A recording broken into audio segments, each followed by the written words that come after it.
of interest that we expressed yesterday or lack of conflicts. Before we get started this morning, I would like to once again thank all of our presenters from yesterday. They gave us an awful lot of important information. I hope that each of us learned a little something.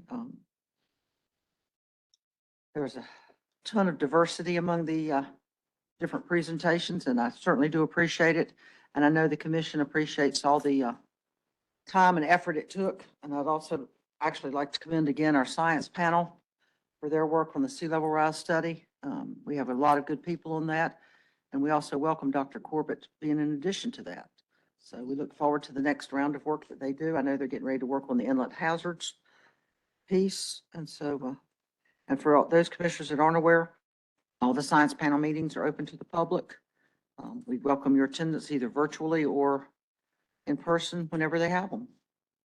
They're duly noted, and so if you're interested in attending, please do so. First up this morning is a variance for Andrews Kitty Hawk Pier Length. And if any of the commissioners know the site or visited the site, please do not use any of that information as part of this variance. The only information that we can use are stipulated facts, not personal knowledge of or visitation to. Christy? Good morning, Yvonne. Where are you this morning?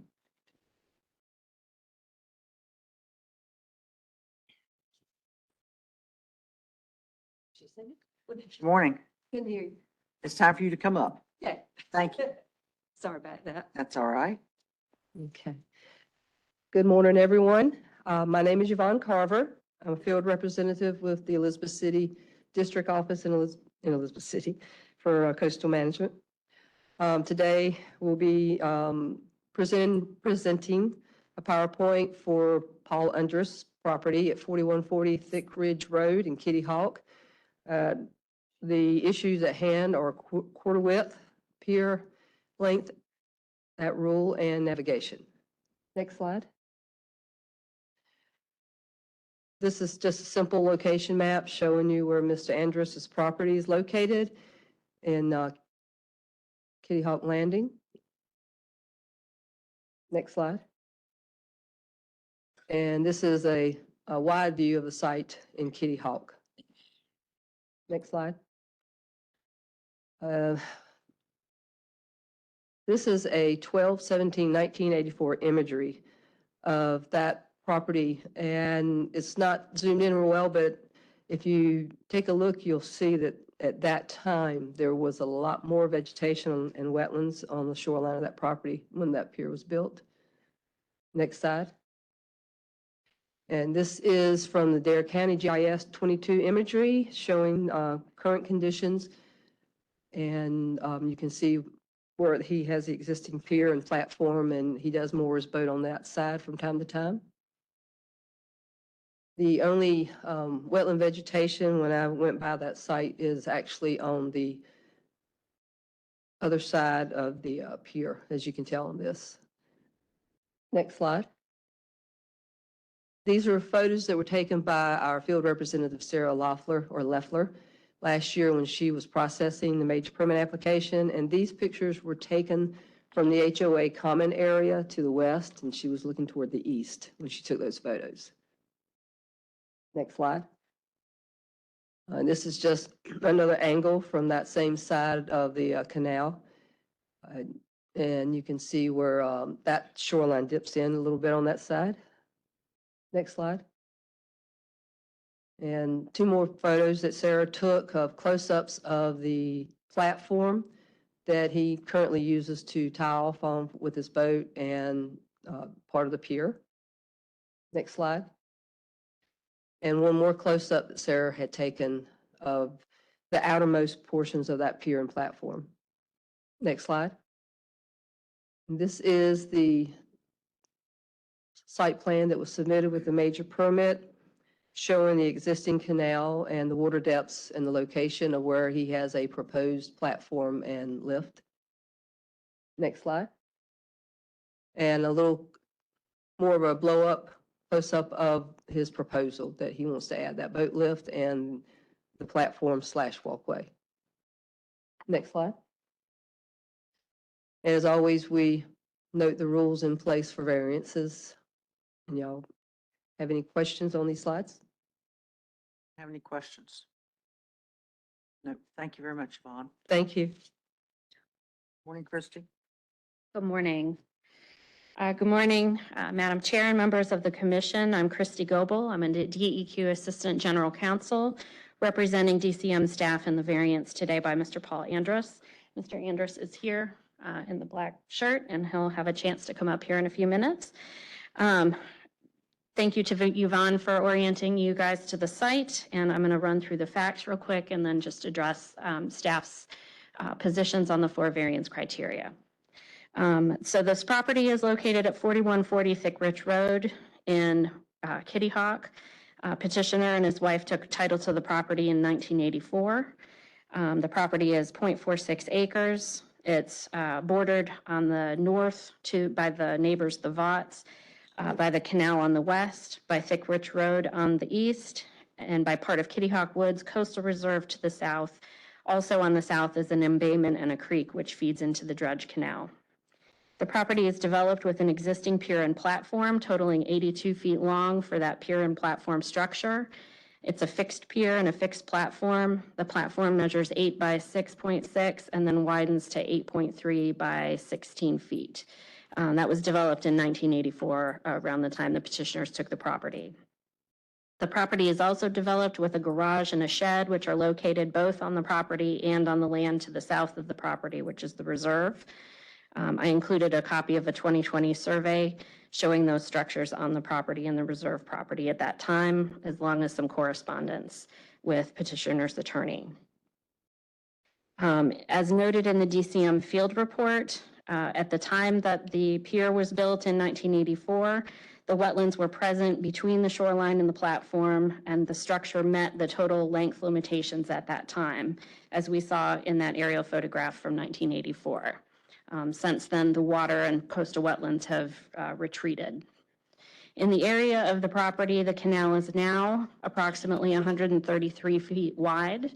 The structure is 82 feet wide, so it's spanning 62% of the water body width. Obviously, that's exceeding the quarter width rule in your rules. Petitioner first discussed seeking a permit for a boat lift and dock addition as part of an on-site meeting with former DCM field rep Sarah Loeffler in October of 22. The meeting was originally set to address petitioners correcting a violation where a shed was placed within the 30-foot CAMA buffer on the site in violation of the commission's buffer rules and without a CAMA permit, and also where a cantilevered section was added to the existing platform without a permit. So when he discussed these 2 new structures, Ms. Loeffler explained that a permit denial would be required if the work was proposed waterward of the quarter width distance. In addressing the NOV, DCM issued an NOV that November and required the removal of the unpermitted shed from the 30-foot buffer. That restoration was completed in February of 23, and then a civil penalty assessment was done in March, and the violation was closed out in April of last year. February of last year, petitioner sent DCM a description of his proposed development for the boat lift and second platform that are now proposed. We had to get through the NOV and closing that out. And so eventually in June of last year, there's a typo in that fact 13, it was June of last year, not 22. He submitted a revised CAMA major application with the proposed boat lift and the new platform addition to the existing pier and platform. The boat lift is proposed to be 12 by 12 and the fixed additional platform is 16 by 5.6. You can see this in the drawings that are included in your materials. And you can see that the new platform would be located on the landward side of the existing platform, and the proposed lift would be located on the south side of the existing platform and new platform. So the pier itself is not going, extending further waterward. The depth of the proposed area of the lift is approximately 3 feet. And the depth in the area of the new platform ranges between 2.5 and 3 feet. The water depth at the 1/4 width is approximately 2 feet, and at the 1/3 width is approximately 2.5 feet. So that gives you some sense of the water depths in the area. Petitioner included a sworn affidavit describing sort of the measurements and how he gets to the water depths and where he wants to place the lift to accommodate his boat. As with affidavits, that's not something that staff can sort of agree to, but we can agree and acknowledge that those are his sworn statements. As required, petitioner provided notice of the permit application to the adjacent riparian owners, who are the Vaughts and the State Property Office for the Coastal Reserve property. Both State Property Office and Mr. Vaught said they had no objections to the pier and the boat lift and platform. Petitioner also posted notice on the site, and notice was also published in the Coastland Times. DCM did not receive any comments about the project from the public. Field Representative Leffler also completed a field investigation report in July of last year, and that's included in your materials. DWR issued their 401 for this project, and none of the other review agencies had any objections to it. In August of last year, Major Permits Manager Greg Bodner reached out to petitioner just to discuss the proposed development, the fact that it was non-conforming with the quarter width rule, and petitioner indicated he wanted to receive the final decision and move forward with the variance process. So on October 31st of last year, DCM denied petitioner's application, being inconsistent with both the quarter width rule as well as the rule saying that development shall not jeopardize the use of waters for navigation or for other public trust rights in public trust areas, including estuarine waters. Without a variance, the petitioner could keep the existing non-conforming pier as it is. He could relocate the proposed lift and new platform at the quarter width, where it would be in approximately 2.25 feet of water. He could also potentially propose dredging, because this is not a P&A area. So those are other options. So moving into staff's positions on the 4 variance criteria. On the first criteria, will strict application of the applicable development rules, standards, or orders issued by the commission cause the petitioner unnecessary hardships? Staff agree that yes, a strict application of the quarter width rule would result in unnecessary hardships, where the existing docking facility would not be extended from its current length. The now non-conforming pier was made non-conforming due to the landward movement of water on the property and the disappearance of the coastal wetlands over the decades since the original pier was constructed. And so denial was required because of the quarter width rule. On the second factor, do the hardships result from conditions peculiar to the petitioner's property, such as the size, location, or topography of the property? Staff agree that the lines on the tax map that we saw, the red lines, reflect a prior location of the shoreline, and that the shoreline has moved landward over time.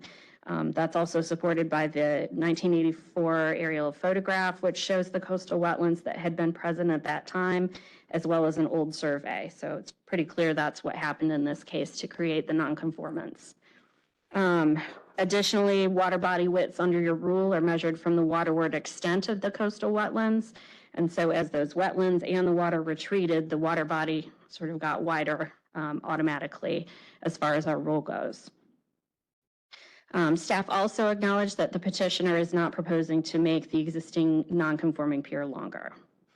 The application was also denied based on nonconformity with the rule talking about protecting navigation for public trust rights in public trust areas. There are concerns that placement of the proposed boat lift in the area near the confluence of the canal and a natural creek which exists there adjacent to the reserve property would significantly impact navigation by small boats navigating in this canal and creek and embayment area. On the third criteria, do the hardships result from actions taken by the petitioner? Staff agrees that petitioner's hardships would not have resulted from petitioner's actions if he had limited the proposal just to the boat lift, being waterward of the quarter width. However, to the extent that the petitioner is proposed to also expand the pier structure waterward of the quarter width with approximately 96 square feet of new platform, all portions of the additional platform are waterward of the quarter width, and therefore staff contend that petitioner has created his hardships through his choice of design. On the fourth criteria, will the variance requested by the petitioner be consistent with the spirit, purpose, and intent of the rules, standards, or orders of the commission? Will it secure public safety and welfare and preserve justice? Staff agrees that requested variance for the boat lift on the existing pier is consistent with the spirit, purpose, and intent of the quarter width rule, where the lift is being added to an existing pier, which appears to have been conforming at the time it was constructed, and where petitioner likely did not cause the landward movement of the water line or the disappearance of the coastal wetlands. Petitioner claims that he needs the lift at this location and not at the quarter width distance in order to have enough water depth for his particular boat. Staff disagree that the variance for the new platform meets this criterion, where the additional platform waterward of the quarter width is not needed due to the access that's already provided by the existing platform. Staff believes that a variance allowing the proposed lift at the proposed location, but not granting a variance for the proposed additional platform would strike a reasonable balance between petitioner's right to peer out as a riparian owner and the public's right to navigate in the protection of public trust resources. I'm going to invite Mr. Andrus to come up and address the commission for 5 minutes, and then we're happy to try and answer any questions from the commission. Thanks. Good morning. Good morning. I'm Paul Andrus, and you heard all the facts. That's pretty much what it is, what's laid out. I just want to put 4 poles in the ground and put a boat lift up there and get the boat out of the water. It's not, the main problem is I can't move inland because of the water depth and also north winds. And I did submit some pictures and stuff for north wind elevations and stuff. If I went to a quarter width, I'd be on dry land just about in a north wind. And that's what determines elevation of the water. But that's really as close as I can get for a boat lift to work, because the boat frame is 6 inches plus the bunker. It's got to go under the boat. And then the boat is drafting 19 inches. So there's no way, I mean, 3 feet is iffy right there. I can't move it in any further. So, but, you know, if you didn't want me to do the platform, that's the extra platform, that's fine. I'll just put 4 poles in the ground. That's all I want to do. And put a boat lift on it. Other than that, I think you got all the facts and everything. I don't know. Any questions? Thank you, Mr. Andrus. Does anybody have any questions for Mr. Andrus? I don't understand if I missed something with the her proposal, but is this going to extend structure further out into the No. waterway? It's on the side. Plans are all right there. Yeah, it's not going. In fact, it's even going to help navigation because my boat won't be on the outside. It'll be on the side. Plus, it's been there for 40 years and there's only 4 more houses down the canal. So it's not really like a navigational area. It's a dead end canal. Anyone else? Does anyone have any questions? Thank you, Mr. Andrus. Thank you. Does anyone have any questions for Christie? If not, there's no further discussion. A motion would be in order for criteria 1 with strict application of the applicable development rules, standards, or orders issued by the commission cause the petitioner unnecessary hardships. Petitioners for both staff and petitioner agree with the position. Yes. Is there a motion? Madam Chair, I'll make a motion that we accept petitioner's position of yes on criteria 1. Is there a second? Just 1 minute, Robert, till we get a second on the, second by Commissioner Hennessy. Robert, your question. We voting for the boat lift and the 96 square feet, or if he, that he was happy with the boat slip open? We're voting on what was presented in the variance, which would be both. Okay, Madam Chair, I had a question. Could you put those 4 criteria back up that you had, just because this is the first time I've been through one of these, and I just wanted to be reminded what those criteria are. That I think staff had them. Perfect. Thank you. okay.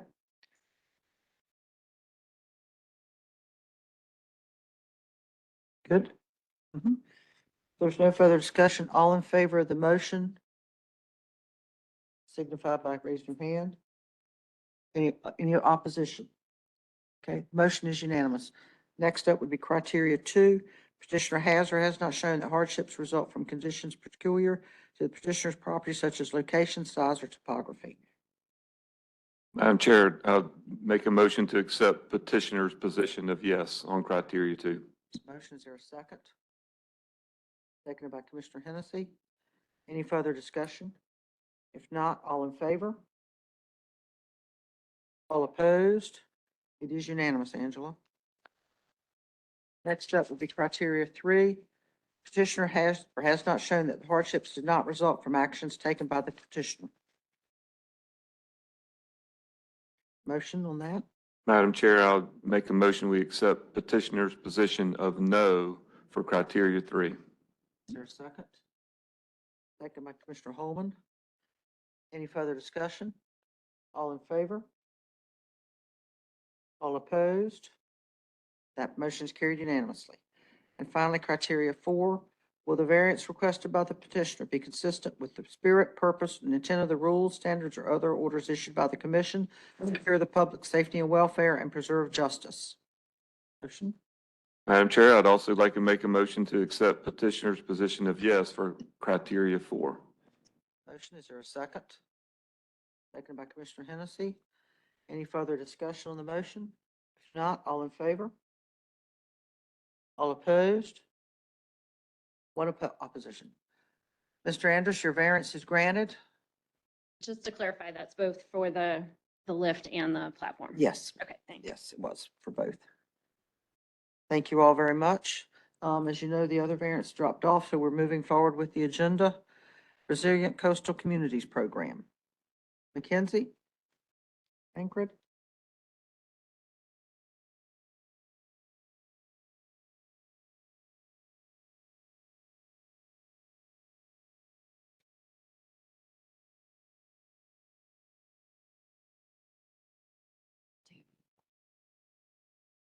Good morning. Good morning. My name is Mackenzie Todd. I'm the Coastal Resiliency Coordinator for the Division of Coastal Management, and I wanted to thank you all this morning for providing us time to talk about a very unique program administered through our office. As I said, the Resilient Coastal Communities Program, or as we call it, the RCCP. And I'm going to provide a brief program overview and talk about the progress we've made so far since my last presentation to you this time last year. And then I'm going to provide time for 2 program participants to speak about their experience so far in the program. Next slide, please. So the RCCP is essentially the result of many resilience efforts over the past couple of years through our office and many program partners. So in 2016, our office piloted a resilience pilot project called RENA, which stands for Resilience Evaluation and Needs Assessment, where we worked with 5 communities to start looking at their community assets, their social and physical vulnerabilities. We did some community engagement, and then essentially started coming up with project ideas to mitigate those hazards. And then in 2018, Governor Roy Cooper issued Executive Order 80, which called for the state's climate risk assessment and resilience plan. And in that plan, a handful of workshops were called for that our office administered, where we essentially wanted to get feedback from our local governments on the barriers that they're facing to increasing their resilience and their capacity. So from those workshops, we gathered that feedback and we went to develop the framework of the RCCP. So we received approximately $830,000 from the General Assembly and $1.1 million from the National Fish and Wildlife's Emergency Coastal Resilience Fund. And we got to work. So we put the framework together of the RCCP by looking at other successful resilience programs in Massachusetts, Colorado, Rhode Island, and Florida, and then kind of tailored it to what would work here in North Carolina. And our program scope is the local governments and counties within our 20 coastal CAMA counties. Next slide, please. So at its core, the RCCP is designed to address barriers to coastal resilience at the local level. We want to assist communities with risk and vulnerability assessments. We want to help communities develop a portfolio of well-planned and prioritized projects. We want to advance those projects to shovel-ready status, meaning that they are engineered and ready for permitting and construction. And then we want to link communities to funding streams outside RCCP funding for implementation of those projects. Next slide, please. So this program runs in 4 phases. Phases 1 and 2 run concurrently, and these are our planning phases where communities conduct a risk and vulnerability assessment, they do community engagement, and then they receive that portfolio of prioritized projects. And what's unique about these 2 phases is we also take applications from consulting firms that provide the technical assistance to the communities. So we, as the state, contract directly with those third-party service providers, and we then match them with the communities, to conduct that work. So we've been told that that has been a plus to the program because it takes the procurement burden off the local governments of having to go out and find a firm to do that work. So at the end of phase 2, they receive that risk and vulnerability assessment in their project portfolio, and they can move into phase 3, which is the engineering and design of one of those projects. And then once they have that complete, they can apply for phase 4 funding, which is the one they all get really excited about. It's the construction and implementation of one of those projects. Next slide, please. So to date, we have, next slide, please. Oh, thanks. To date, we have received approximately $12.5 million from the General Assembly, 10 of that being most recent from the most recent budget. And we've also received $4.6 million from National Fish and Wildlife, about $60,000 from NOAA CZMA, and $500,000 from HUD via NCORE. So we are hopefully about to start spending some of that $10 million this summer, and I will speak about that in a couple slides. And we have been able to essentially use that state funding as match to receive those federal funds. So it's been very helpful for us. Next slide, please. So this graph illustrates how the funding has been spent so far within our communities. So we are currently in the second round of phases 1 and 2. We have completed one round of phase 3, which is that engineering and design, where we've awarded 20 projects that are now complete with engineering and design plans. And then we are currently in phase 4 with 5 communities that were awarded construction funds. Next slide, please. So this map illustrates the communities that have or are participating in the RCCP right now. It's a total of 41 communities. The blue dots show the counties that are participating. We've got 11 and then 30 municipalities throughout the coast. So we have helped a good amount so far, but we still have a lot of ground to cover over the next couple years. Next slide, please. Thanks. So over the past 6 months, my colleague Kason and I have been on the ground in the car, going to all different kinds of the community events for phases 1 and 2. This round has been pretty special because the very first round of phases 1 and 2 in 2020 and 2021, we were obviously going through the pandemic, so there was not a lot of face-to-face meetings. So we've had the opportunity now to meet these communities where they're at and really get to talk to them and hear the challenges that they're facing. The far left shows a meeting we had at Kitty Hawk earlier this year, where the community members were able to kind of place stickers on the community assets they found most important to them, and then the contractor could kind of take that information and be able to decide where projects really should be prioritized based on that. We've also got a meeting in Washington County in the middle top, where they met in Plymouth to talk about a lot of the drainage issues they have going on there. And then the other pictures are showing a very successful meeting we had that Meg and her team led at the town of Creswell, where they had local food brought in.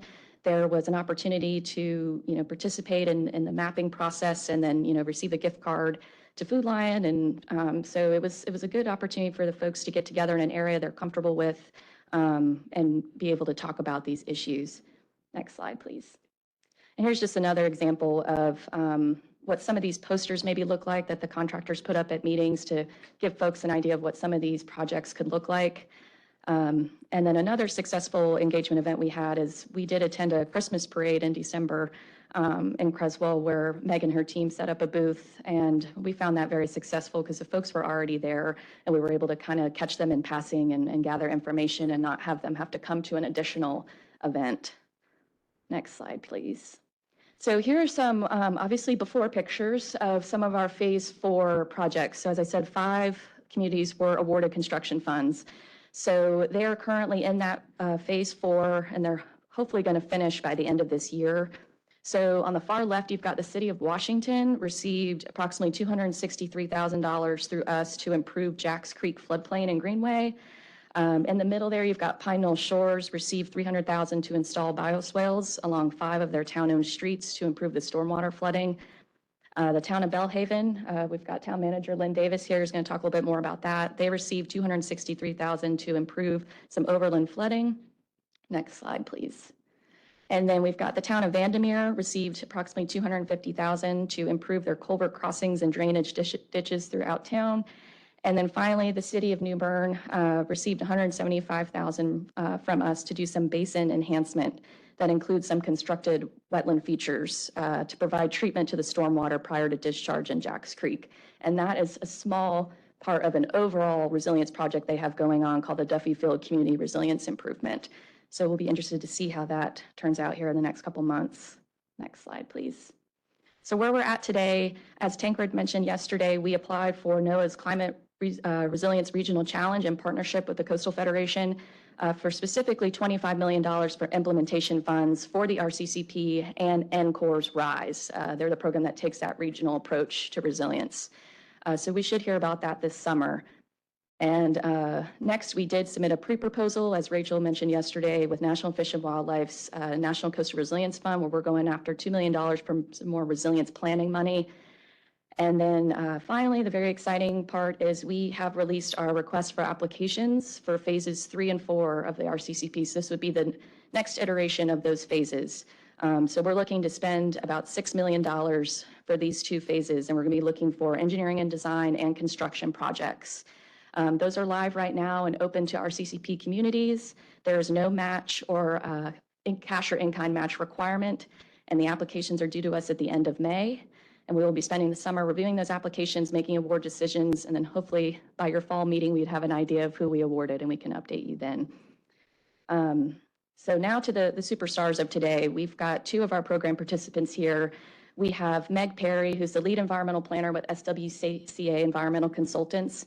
She has participated in the RCCP since the very beginning, and she has provided technical assistance to a handful of communities. She's worked with Bertie County, Hertford County, Washington County, the town of Hertford, the town of Windsor, and the town of Creswell. And then we also have Lynn Davis, the town manager for the town of Bellhaven. They're one of those 5 communities that started from phase 1 in 2021 and now have made it to phase 4 for construction. So without further ado, I would like to pass it to Meg, if that is okay with you, Madam Chair. Let her talk about her experience. Absolutely. Thank you very much. Good job, Mackenzie. Thank you. Good morning. Good morning, Madam Chair and Commissioners. Thank you for the opportunity to speak with you today. As Mackenzie said, my name is Meg Perry. I'm an environmental planner with SWCA Environmental Consultants and have been involved as a project manager with the Resilient Coastal Communities program since 2021. Just briefly, for those who may not be familiar with SWCA, we are a nationwide environmental firm that provides natural resources, cultural resources, restoration engineering, as well as planning services like we're providing for RCCP.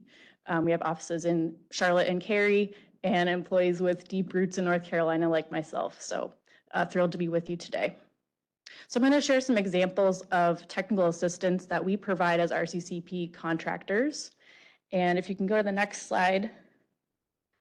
I'll talk first about mapping. I know you all spent some time yesterday talking about sea level rise, and part of this process is providing towns and counties with really good detailed maps of all the great data that's out there and most current modeling so that they can really see what areas might be at risk currently or in the future. So we provide maps like what you see on the screen. This is for the town of Hertford. And we have had at least one case where county planning staff were seeing a detailed map of sea level rise risk for their county for the very first time through this program. So we've been able to provide some really good information that can inform decision-making for these communities going forward. We also conduct vulnerability assessment, as Mackenzie mentioned. Next slide, please. And we really strive through this process as we're looking at what community assets are most vulnerable to coastal hazards to incorporate a combination of different types of information. So we do pull that best available data and current models on things like sea level rise, storm surge risk, riverine flooding, past flooding areas from hurricanes, social vulnerability index. All of that is combined as we're looking at vulnerability, but we know that these models and data don't always reflect at the very local level the realities that people are seeing on the ground. So we do some really strong ground truthing of that data by talking to local experts through this process and engaging with community members to understand what they're seeing, and does that match with what the models and the data are showing, or are there additional things that we might need to note as we're trying to understand what places are most vulnerable. So for example, thinking about local experts, in Washington County recently, we spent a fair amount of time talking with the local soil and water conservation staff about the areas where they know there are drainage issues that may be impacting community assets, and specific things like a floodgate that's broken, or things like that that won't show up in a national data set. And I'll talk about community knowledge and input here in just a moment. Next slide. So as Mackenzie mentioned, a big part of this process is engaging residents and community members. And that's important for those ground truthing reasons, and also to help people understand, as individuals, what the coastal hazards risks that they may be facing, and to develop buy-in and understanding of the kinds of projects that towns and counties may be considering to address these risks. So we really try to reduce the burden on communities as we go through this process, to not have an extra meeting that you need to go out of your way to attend on a weeknight after work and picking up the kids and all of that. So we've tried to get creative in some of the ways that we conduct that engagement. So we'll pair it with things where some people may already be attending, like a county commissioner meeting. We held a joint meeting with the NC Floodplain Mapping Program in Bertie County around the time that they had updated maps to share, so that people who might have concerns about whether their property was now in or out of a flood zone could come and get information about that, as well as this program. As Mackenzie mentioned, Town Christmas Parade, we saw people and talked to people that would never come out to a flood risk meeting. So that was a great opportunity. We've also participated in county drainage board meetings, engaging with agricultural stakeholders, and we have partnered very closely in this last round in Washington County. Particularly, there's an ongoing study currently for the Scuppernong River watershed that's looking at many similar issues to this program. And so we have really dovetailed efforts with that study to hold joint meetings, conduct a survey together, and a lot of the project areas or areas of focus that come out of this program will be able to be studied in greater detail through that Scuppernong water study. So we're really trying to collaborate and kind of connect the dots and do some of that legwork that can be hard for community, town and county staff to find the time for. The other big thing that we have a role to play in as the contractors, next slide, is really helping to advance the projects that are identified through this process toward implementation. So we always say we don't want plans to sit on the shelf. And so we really try to design both what's in the plan at the end of phases 1 and 2, and stay engaged with communities heading into phase 3 and even beyond, to make sure that they bridge that gap from finishing their plan to actually getting funding to do the engineering and design, getting funding to do the implementation. So some examples of that, Town of Hertford, who I mentioned we worked with, they identified there's a stream right near downtown called Jenny's Gut. They identified some drainage improvements as a high priority project in phases 1 and 2 of this program last round. They were then able to receive phase 3 funding to do a feasibility study, which we worked with them on. And that study recommended a culvert replacement as a best value project to help improve drainage and flood risk in that area. And we just found out a couple weeks ago that they have won Golden Leaf Foundation funds to implement that culvert replacement. So that's just one example of how communities are moving from the planning phase all the way into getting implementation funding, either from this program or other sources. And even sometimes a little bit outside of, you know, traditional flood risk type projects. We've recently been able, coming out of actually that Cresswell Fire Station meeting that we held in February, to connect the town with an opportunity through Division of Water Infrastructure to apply for some grants that will help them move toward upgrading their drinking water system.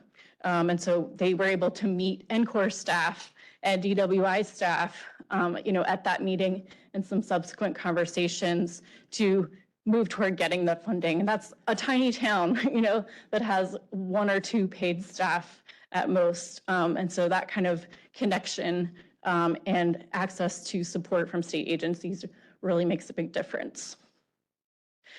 In terms of what we're hearing from communities, because I always want to follow up and see, did we do a good job? Is this working out? Is your plan sitting on the shelf?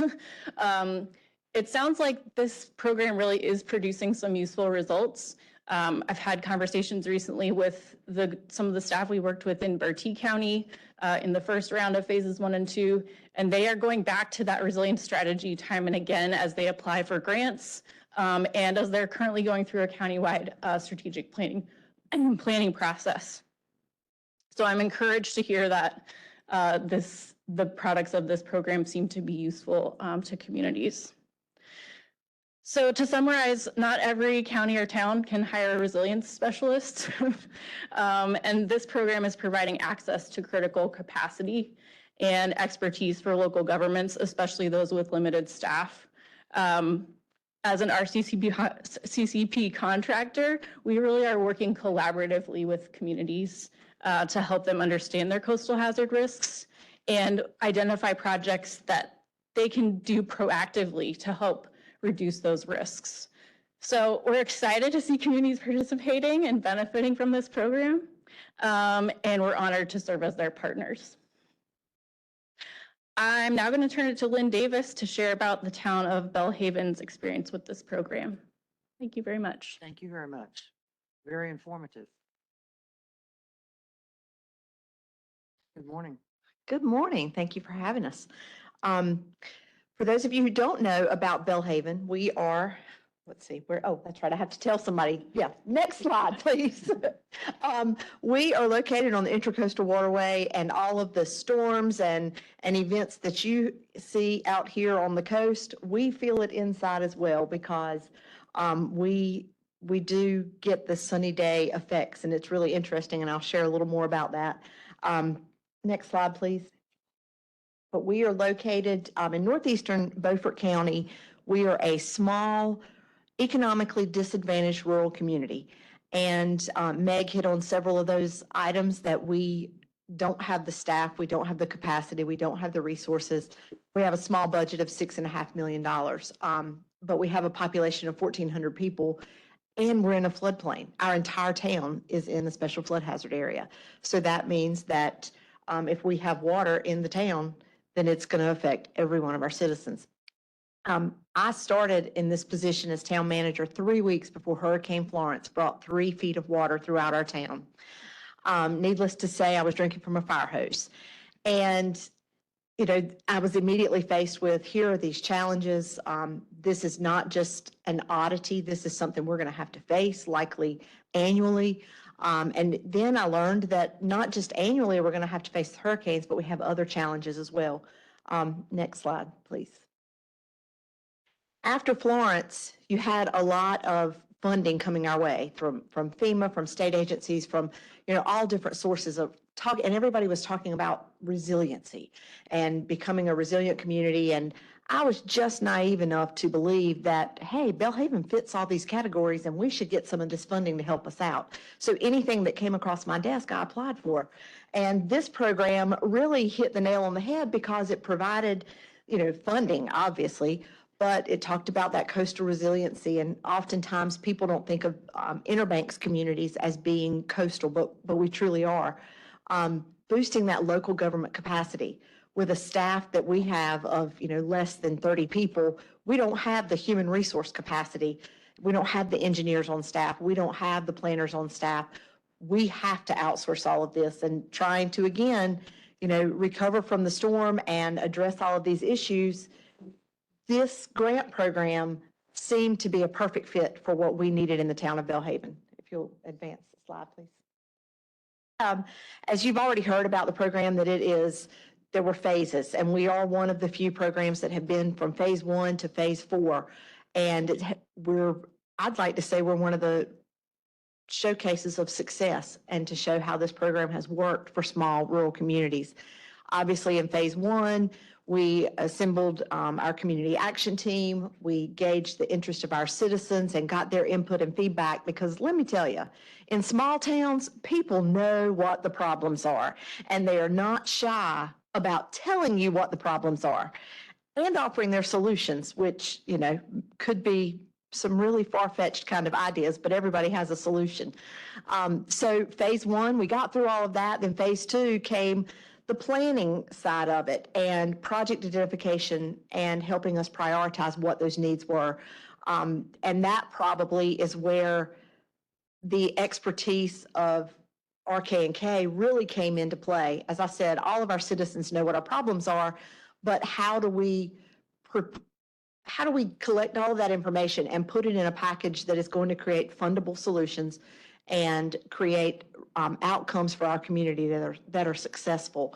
And phase 2, and the help of RK&K and the Mideast Commission, which is our council of government, they helped us identify those projects. If you'll, next slide, please. We actually, out of phase 2, have this wonderful living, breathing document, this resilience strategy. And next slide, please. Next slide, sorry. So from this living, breathing strategy, we recognized that we had the problems, and we were able to prioritize, and we were also able to look at those things that we as a community, we know we're a poor community, but this resilience strategy actually dug deeper into that and looked at the demographics of our community and how economically distressed we were, and helped us put those little pieces together that really would help to show that we needed the funding more so than some other communities. And this slide here, I've talked about our problems. One of our main problems seems to stem from an area called Wind's Gut. Next slide. That in the former slide, you saw that this gut actually intersects our town and has created a lot of issues for us. And that was one of the areas that was identified in this resilience strategy, was Wind's Gut and what it meant to the community from a flood standpoint and recovery after a storm. Next slide, please. This is actually one of the challenges that Wind's Gut presents. We have our sunny day flooding. I mentioned earlier that if you have a system out here on the coast, then it's coming up the intracoastal and coming into our community. This was a beautiful sunny day. The wind wasn't blowing. There was nothing else happening. You would drive through town and go, why is there water on Main Street? This is a happening very frequently. This was not hurricane related. It actually could be that way today, truth be told, with the full moon. But this is a challenge, and the resilience strategy helped us to look at Wind's Gut, because this is actually where Wind's Gut crosses Main Street, and how we could resolve some of those issues. Next slide, please. Talked about the explanation of sunny day flooding. That is obviously a phenomenon that we're seeing in coastal North Carolina, and it does have to do with sea level rise, but also the king tides and how low communities like ours that sit at 2 feet above sea level are having to respond and adjust to flooding and resilience issues. Next, please. Now, back to this resilience strategy. came up with a number of goals, and those goals and objectives all centered around either economic, environmental, or social goals. Some of those are things that other partner organizations in our community can address, but they all circle back to how we can be a more resilient community, and how we can look at things in the face of a storm and the face of recovery, and how we can be stronger and more economically advantaged rather than disadvantaged. Next slide. And then hit it one more time. Of this, so much for my animation there. Of the goals and objectives, the primary one that really jumps out on the page is reduce flooding. Well, you know, it's easy to talk about it in meetings like these and in meetings with our citizens, but how are we going to do that? Next slide, please. Specifically, in the goal of reducing flooding, we address the idea of reducing flood mitigation projects that would include, nature-based and sustainable solutions, of which we selected a project, and then reduce flooding from coastal storms, tidal flooding, and nuisance flooding from normal wind and rain events. That's that sunny day flooding we talked about. And for our community, all of those issues can be addressed by looking at that area of Wind's Gut that I showed you on the map earlier. Next slide, please. Then we move on to phase 3 and phase 4. So we have these projects, we have a list of ideas. So now, is this going to be another plan that we put on a shelf? And I can tell you, when I started this job, there were plans on the shelf. And it was, what do you do with them? How do you make these, bring these to life and actually find solutions for our community? So that is where the resources of the Resilient Coastal Communities Project, along with our engineer, RK&K, and the other engineers that have worked with this other communities, have really come into play to help identify those solutions. So in phase 3, that money was used for engineering and administration. Next slide, please. And I'm really excited about what we were able to do with that amount of money. I really think we maximized our dollars because we were able to identify a hybrid solution, a nature-based solution to address some of the Wind's Gut flooding. But also, we had one of those plans that had been sitting on the shelf since 2013 that was to address the Main Street sunny day flooding by building a pump and gate system that had never happened, and it was to mitigate a problem that's been plaguing our town for more than 30 years. So we were able to use the $84,000 to have plans created for a new wetland to increase the watershed area from Wind's Gut, but also to take one of those plans for the pump and gate system, revisit that, update all the data, look at the changes in our community, what has changed since that plan was written, and what do we have to do to create a fundable project. So then, next slide, please. This actually talks about the tidal gate, pump and gate system. For that project, obviously $84,000 is not enough to build pumps and gates that are going to, keep our main streets without water, but it gave us the plans that we needed in order to apply for FEMA money. So we have applied for this round of flood mitigation assistance funding and should know this summer if we will get that funding. And it was all because we were able to take something and make it a living, breathing plan and project that we can implement pretty quickly. So this does, again, go back to that project. Next slide, please. And showing you, again, that Main Street. Now, granted, this is during a hurricane, but this has been a problem that has plagued our community, and the pump and gate system that has come out of this resilient strategy is now hopefully going to be funded this summer. So we should be resolving that issue. And granted, it's not going to take away all of that flooding, but it's going to make it a lot better when we do face a storm situation. Next slide, please. The other project is the created wetlands. This next slide too. This area is at the upper end of Wind's Gut, and this is on the outfield of a baseball field that stays flooded pretty frequently. And there's a park space obviously adjacent to that, and it stays flooded. So this area was selected as a place to increase our watershed, and the plans have been developed to take, I believe it's like 2 acres, and they're going to create wetland area and then add walking trails that will connect the Pantego Street area all the way down to Main Street. So that's going to be an added plus. We're in the permitting phase for that right now, and Kama is telling us that we should be in good shape, and we're moving forward on getting all the neighbors to agree and say, we're good with all that. So that project, we will actually be breaking ground and may even be in a completion phase by the end of this calendar year. And again, it goes back to what started in 2021 with this Resilient Coastal Communities Program and that naivety that I had in saying, we can make this work for our community. Next slide, please. And just kind of to sum up, a community like ours, small, economically disadvantaged, would never have been able to achieve the successes that we are seeing right now without a program like the Resilient Coastal Communities Project. We are very grateful to have been selected as a part of it and are grateful for the continued relationship that we will now have with McKinsey and her department and our engineering firm, and being able to make some of these solutions actually be solutions that are going to work and are going to be long-term benefits for our community and our citizens. Next slide. And that is it for me, but we appreciate you having us today, and thank you for continuing to believe in Eastern North Carolina and what we can all accomplish together. Thank you very much. Your show was very informative. Being very familiar with Belhaven, I do know of all the flooding that you have. If you're from Eastern North Carolina, you know a lot about Belhaven. Any questions for any of our speakers? Mackenzie, Meg, or Lynn? Bob?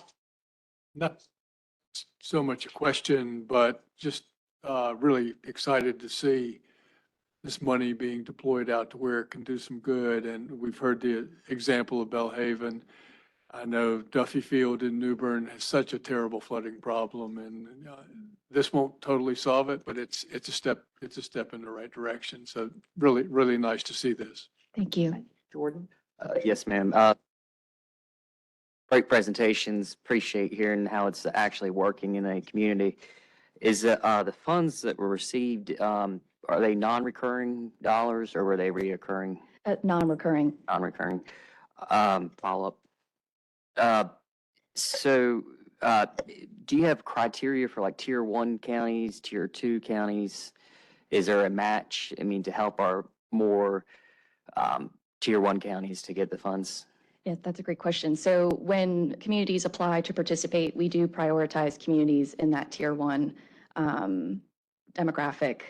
So we really do want to help, like Lynn was saying, communities that have the lower capacity and don't have the funds and then the capacity to do some of this work. That's essentially who we really want to go after and help. But it is open and eligible to all local governments in the 20 coastal Camet counties.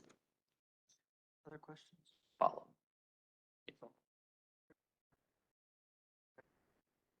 First bite at the apple. Yeah, very good presentations, and it's, I always like to hear when I see so many things that you plan the work. Yeah. Next year, we're gonna plan the work, and nobody ever works the plan. This is a good example of a work, actually, a plan actually going into work. One of the things in looking at probably a majority of the projects and problems seems to be with road construction, culverts, drainage, stormwater. Do y'all get any help from DOT on this at all, or has there been a reach out? Because if it's non-recurring funding and it's a road, culvert, and drainage problem, that seems to be something that DOT should be willing to help on, something like that. Yes, so a handful of our contractors, like Meg and our other firms, do reach out to DOT depending on the project and the community. I do know as of right now, the town of Burgaw is participating in phases 1 and 2, and they are looking at some projects that would require some DOT feedback, and I think they are speaking with folks in that office right now. So I don't have one on retainer, but they do get to to talk with them when needed. Well, and I was thinking mainly for funding. I mean, to be able to, Yes. that's a statewide problem, especially on the East Coast. The other thing that popped in my mind, drainage being a problem, and this was probably in the 50s and 60s, a lot of the counties, and probably the 40s, but a lot of counties and communities, I know Brunswick County had it, Pitt County especially had drainage districts, and there was a lot of money, state money, contributed to that. And what I've seen in my works is you see a lot of these drainage districts have gone by the wayside. They aren't funded anymore. But there was major infrastructure put in as far as supposed drainage improvements, but they aren't maintained. And to me, and a lot of these drainage districts still exist on paper, but they aren't active anymore. And that seems like another good area to collaborate on drainage and drainage improvements. I love seeing that wetland restoration, I think is the example, or turn them into areas that flood, turn them into green areas, make them into public park areas that can flood. But no, overall, that's a great presentation. I'm really glad to see somebody actually working a plan. It's excellent. Thank you, sir. Jordan? Yes, ma'am, thank you. So is, I think I heard you say there was no match, is that, and then That's correct. in Ms. Davis' presentation, it was mentioned of the Mid-East Commission helping with something? Yes, so the very first round of phases 1 and 2, RK&K, a consulting firm, applied to participate, as well as the Mideast Commission. And so we saw pros on both sides to them. And so we put them together as kind of one contracting firm and matched them with Belhaven, I believe it was Beaufort County, the City of Washington, and a fourth community.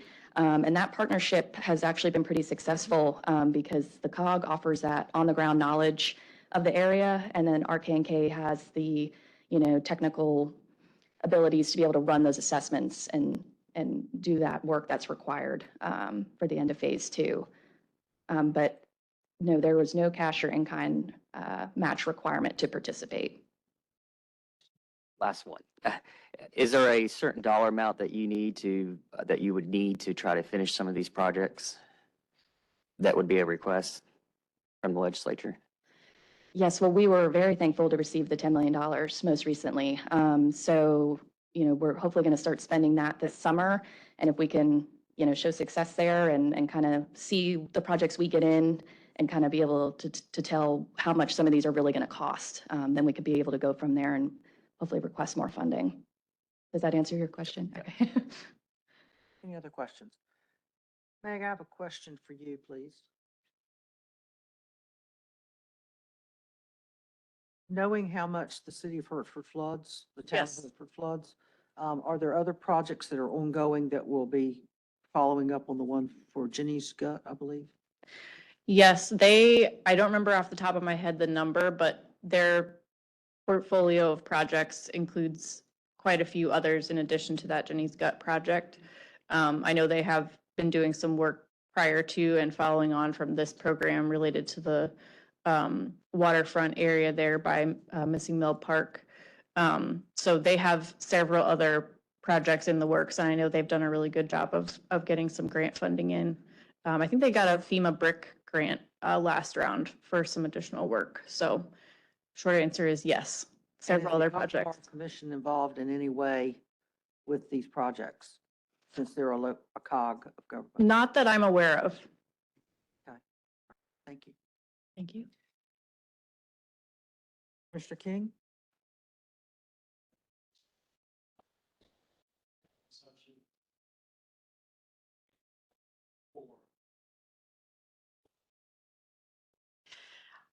Oh, wow. Yes. That's a trick question. The town was incorporated in 1899 and the waterway was actually completed. It just celebrated so the town was incorporated, I believe, before the ICW was completed. Yeah. I think that's correct because the town was, the Pungo River was the last piece of the dredging work that was done. And that's where the idea of the birthplace of the Intracoastal Waterway came to be, but I believe the town was incorporated before that. But you're testing my history right now. I can't quite remember. Yes. Thank you all very much. Extremely interesting presentation. I think we all learned a lot. And Meg, it seems that this program is a success and we'd like to see it continued and please keep applying for money. Will do. We have to, that's one of the things we have to make programs work. So, That's correct. and we look forward to hearing about more communities becoming involved. Yes, So thank you. of course. Thank you very much for your time. We're moving ahead. I think Heather, are you, Tancred, is Heather prepared? Can we move Heather up on the agenda?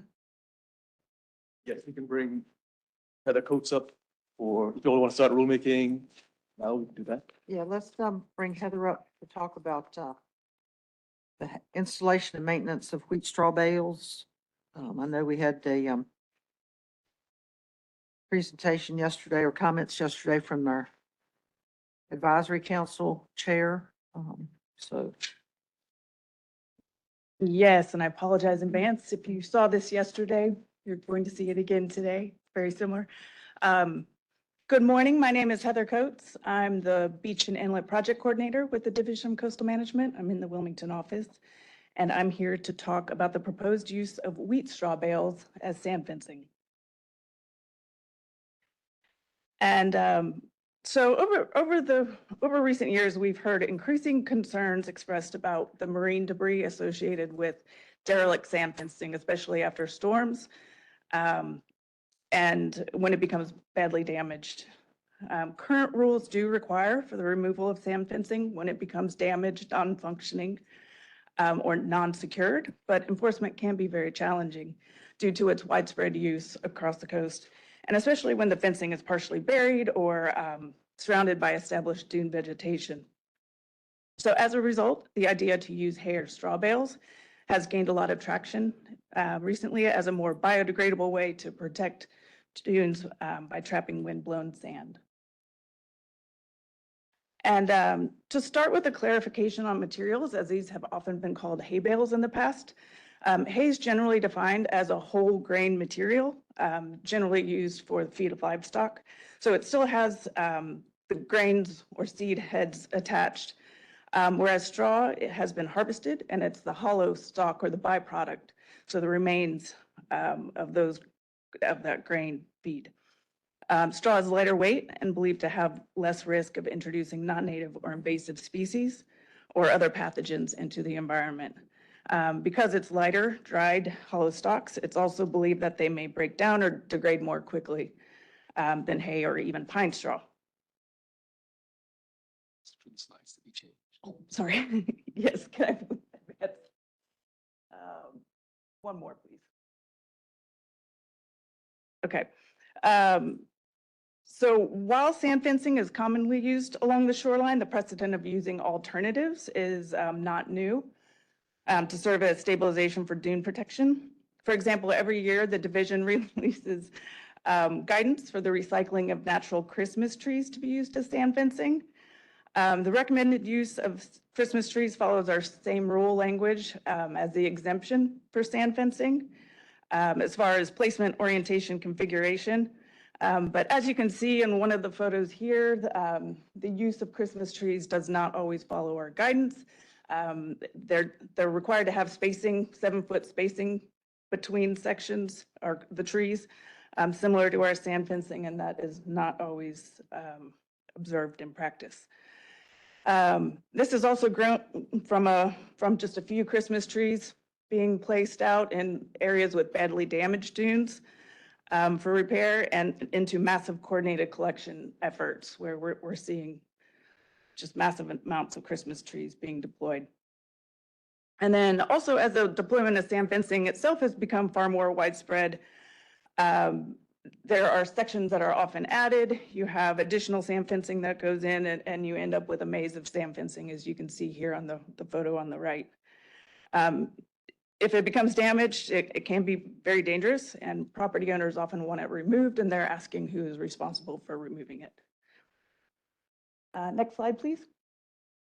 So the use of straw bales is not a new concept. It was introduced to us in 2015 by Figure 8 HOA in response to the challenge with dealing with these miles of derelict sand fencing. It was determined that these projects would require review under a minor permit under the sand fencing rules, as they don't meet the specifications of the sand fencing exemption. And so at the time, through interagency consultation for the minor permit, as is required for minor permits for sand fencing, DCM was able to solicit input from some of our resource agencies, U.S. Fish and Wildlife, North Carolina Wildlife Resources Commission. And some of the comments and conditions that they requested were that bales be free of any binding, that any binding of the bales be removed to reduce interactions with nesting shorebirds or turtles. They requested that the orientation, size, and location of the bales reflect that of our exemption language in 7K 0212.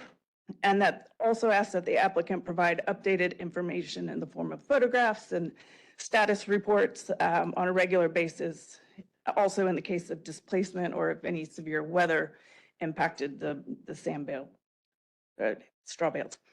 Next slide, please.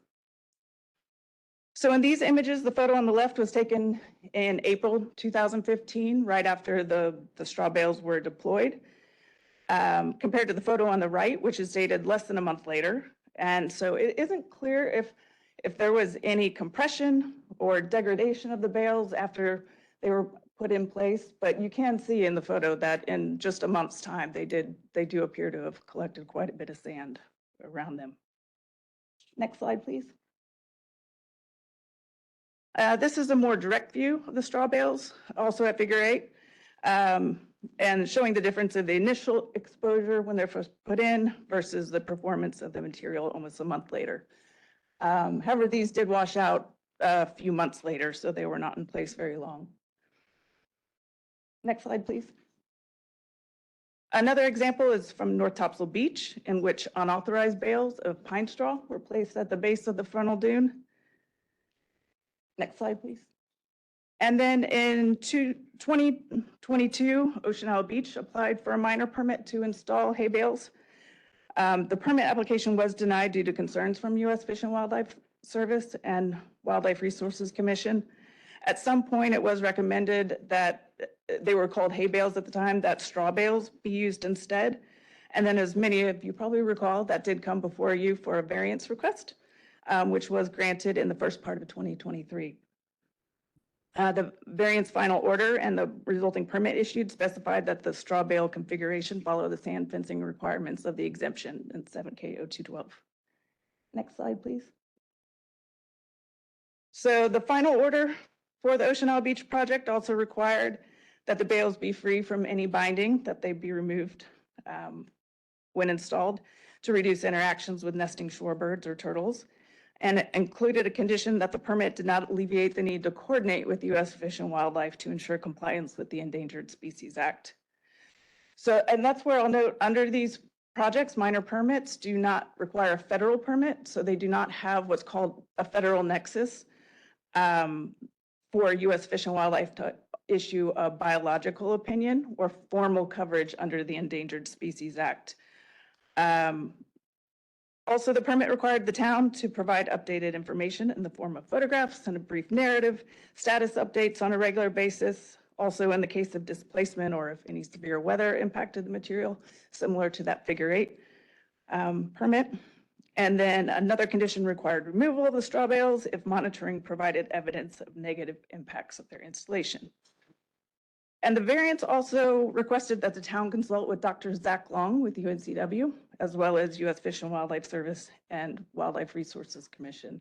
And that meeting was held virtually prior to the issuance of the minor permit. Next slide, please. So we received a lot of photos from the Ocean Isle Beach project, thanks to Justin. Here on the left, we have when the hay bales were initially installed. This is the Charlotte Street site. So when they were first installed in May, and then also later on, this was after a first storm in December. There was a tropical storm that affected Ocean Isle Beach, and then there were also 2 winter storms in December.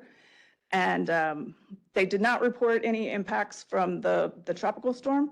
However, the two December storms did cause some overwash and impacted the bales. So here we see the bales on the right. This was after the first storm, and then after the second storm, they did wash away. Next slide, please. So this is the Lumberton Street site. The first photo is in November. The second is in December, taken after the first storm.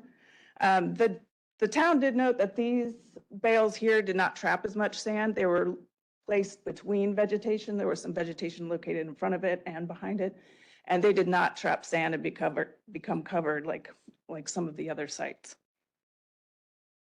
Next slide, please. Here we have the Shalote Boulevard site. The photo on the left is in May when they were first installed. The second one is November prior to the storms. These were reported to have washed out after the first December storm. And as you can see in the photos, they do appear to have compressed by November. So you can see the stakes. Hopefully you can see the stakes in front of the bales when they're first installed that are below the height of the bale. And then in the second photo, you can see them sticking up. And the town investigated this, and they said they did appear to have compressed. And the town attributed this to being walked upon. Once they were covered with sand, people didn't know they were there. And this is a public access, so people were walking over them. Next slide, please. And this is East 3rd Street site. This is the largest site with the most bales. And on the left, you see when they were first installed in May and then in November. And although it's far away, you can see that there is some sand covering the bales by November. Next slide, please. This is the East 3rd Street site again later in December. This was reported to be the only site with remaining bales after the second December storm. And while it looks like the bales on the ends washed out, I did speak to Justin about this, and he said he believes that they were still all intact and in place, but they were just covered. You can see that they are exposed in the middle. Next slide, please. But this is January, and so not long after, you can see that they are covered again, and you can only see the tops of a few of them in the middle. Dr. Long with UNCW did conduct some temperature monitoring for approximately 6 weeks in September to October. And that was at the East 3rd Street site and then one other site to the west. So 9 temperature loggers were deployed next to the bales, immediately next to the bales, and also 3 feet in between bales as more of a control. They also took thermal images from the straw bales. And more recently, they tested the spring for moisture levels and pH for those remaining straw bales. While Dr. Long indicated he did not believe the bales resulted in a significant transfer of heat to nearby sand or soil moisture, these data have not yet been fully analyzed and provided to us.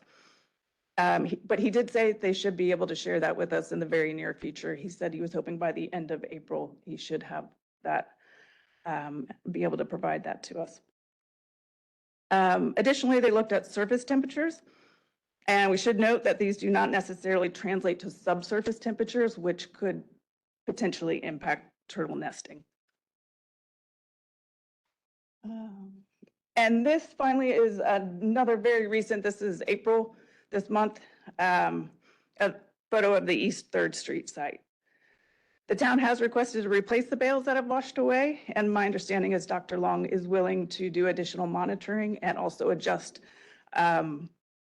his monitoring efforts and look at subsurface temperatures to better determine if this material does pose any significant risks to endangered species and track how they perform.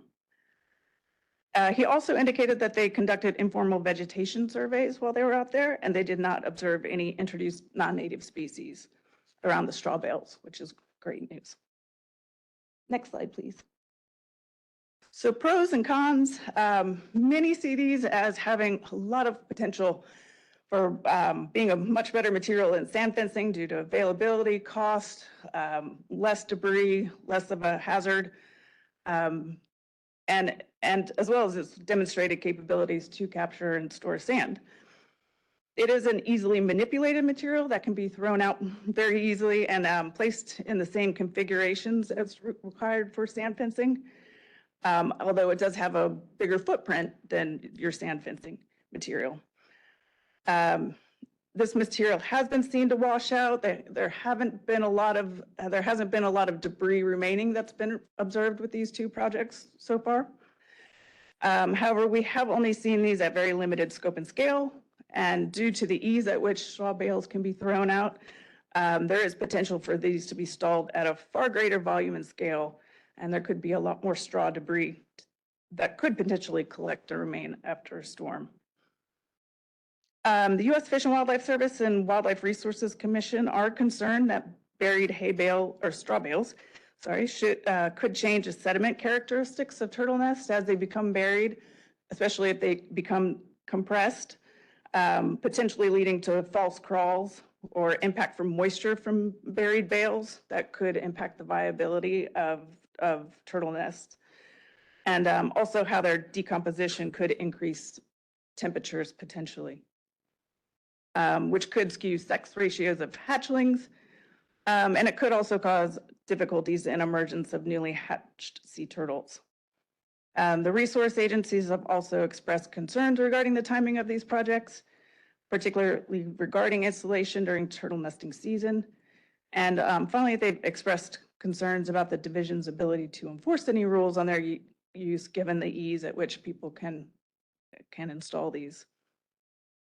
There's also a question of mitigation or removal if there are impacts or a lot of debris that remains. So we really don't know what happens longer term to these bales once they become fully covered. And so I think that's the takeaway here is they have a lot of questions. They don't have answers at this point. They can't determine that there aren't adverse impacts, but they do have questions.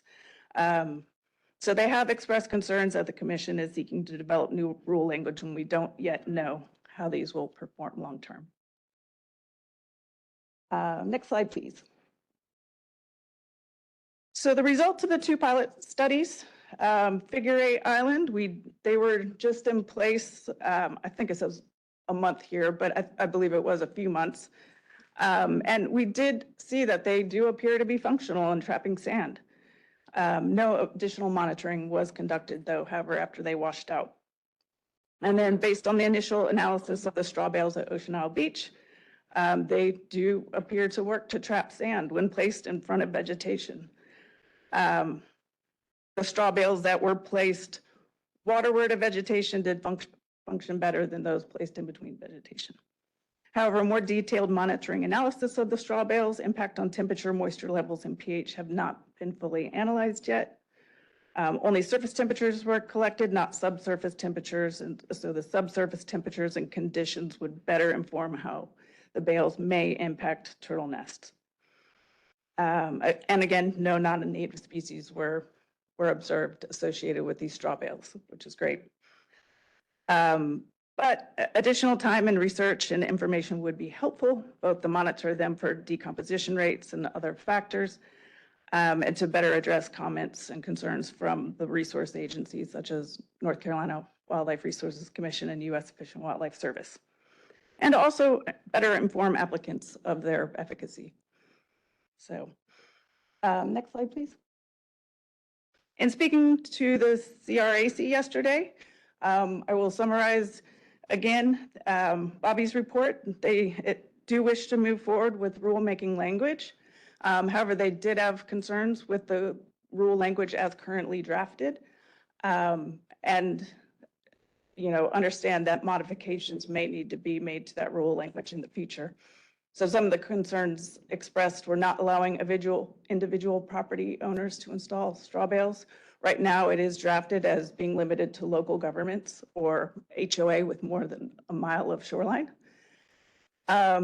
Concerns about imposing installation windows, those timing restrictions, also requiring review through U.S. Fish and Wildlife Service and Wildlife Resources Commission, and any resulting permit denials.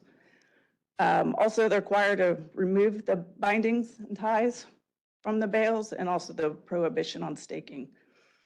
There's also concern about limiting use to just wheat straw. But in summary, they did not want to delay efforts to allow use of sand bales. So next slide. So we do have, again, we have some draft rule language prepared, and I can take any questions you may have or any discussion you want to have on this at this time, or we can go over the draft rule language, whichever you prefer. Go ahead and go over the draft rule language, then we'll have discussion because there may be some suggested edits. Sure. Okay.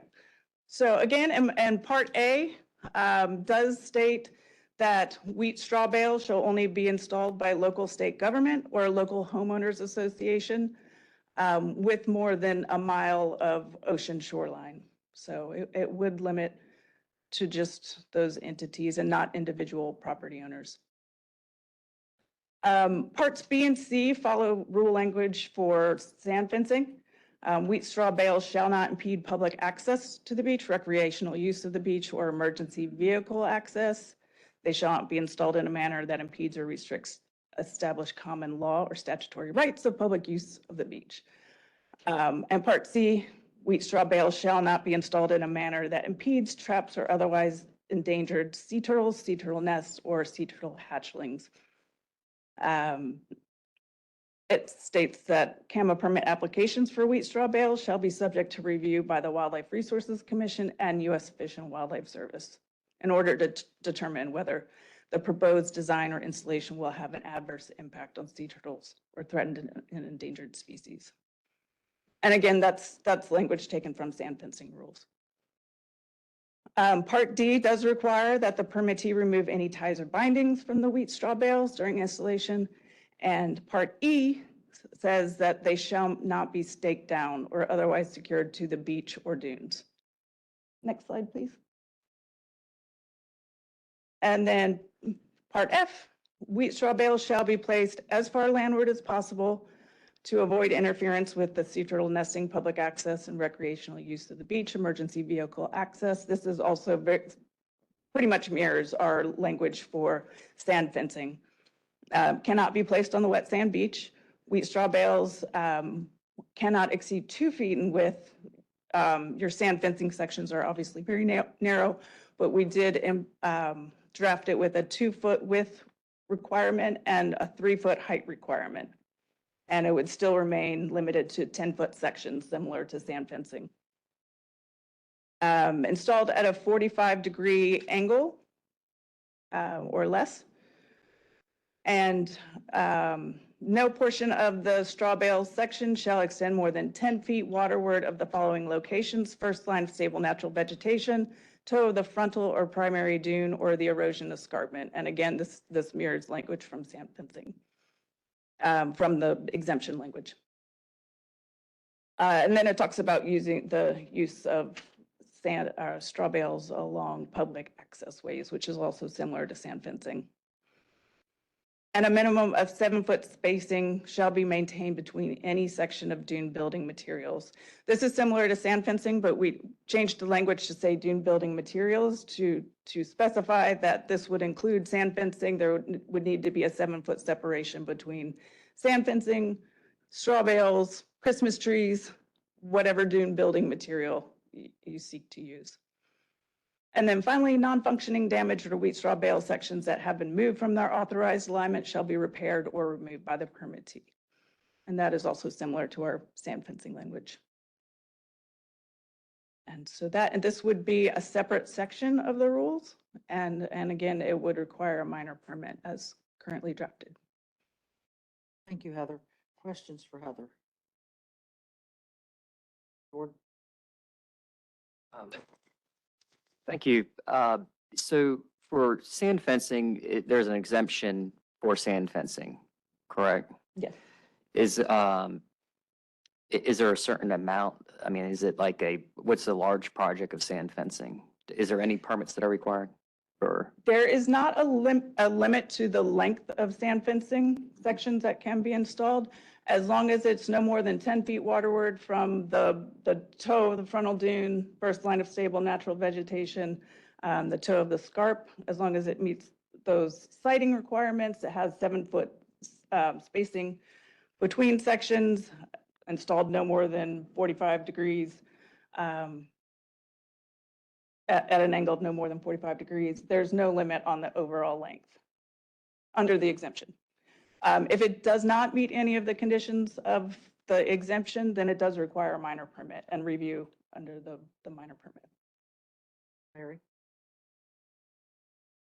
With the rulemaking, would it, since you said this new rule is pretty much following the sand fencing rule, would it be just easier to amend the sand fencing rule and talk about erosion control structures along the beach rather than, if somebody comes up with another idea, innovative idea, that we aren't making a rule for each type of product that's out there, put the rules together, and if there's some exceptions with straw bales, we can make reference in there, whatever, but rather than making a whole new rule that may have to go through the Rules Review Commission, who knows where that rule will go. I don't know. Well, I think any changes even to existing rules would still have to go Yeah. through rules review, right? So, Might have a better chance of getting through the commission though, if it's incorporated in an existing rule.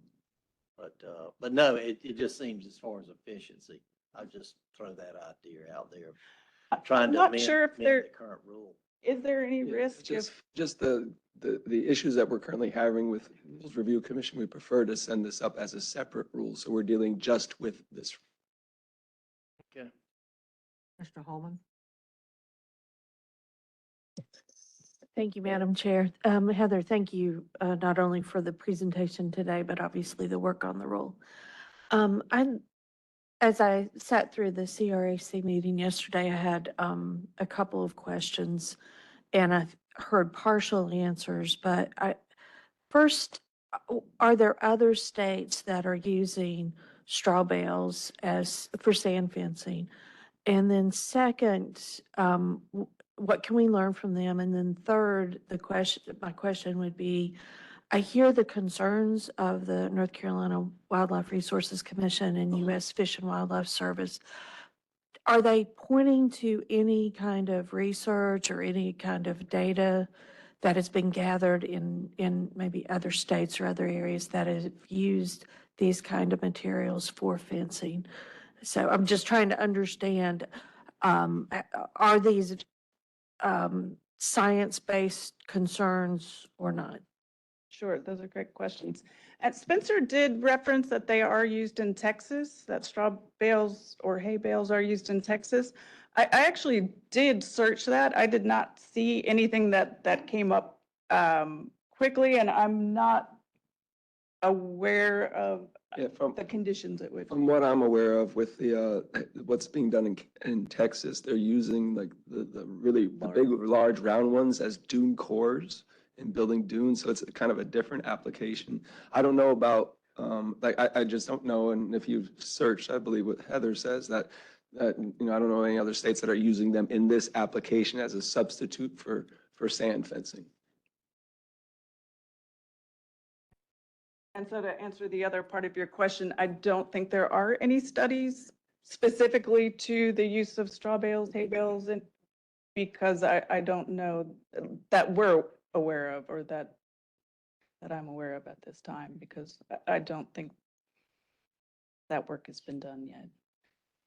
And so again, Dr. Long's efforts can certainly help better inform. And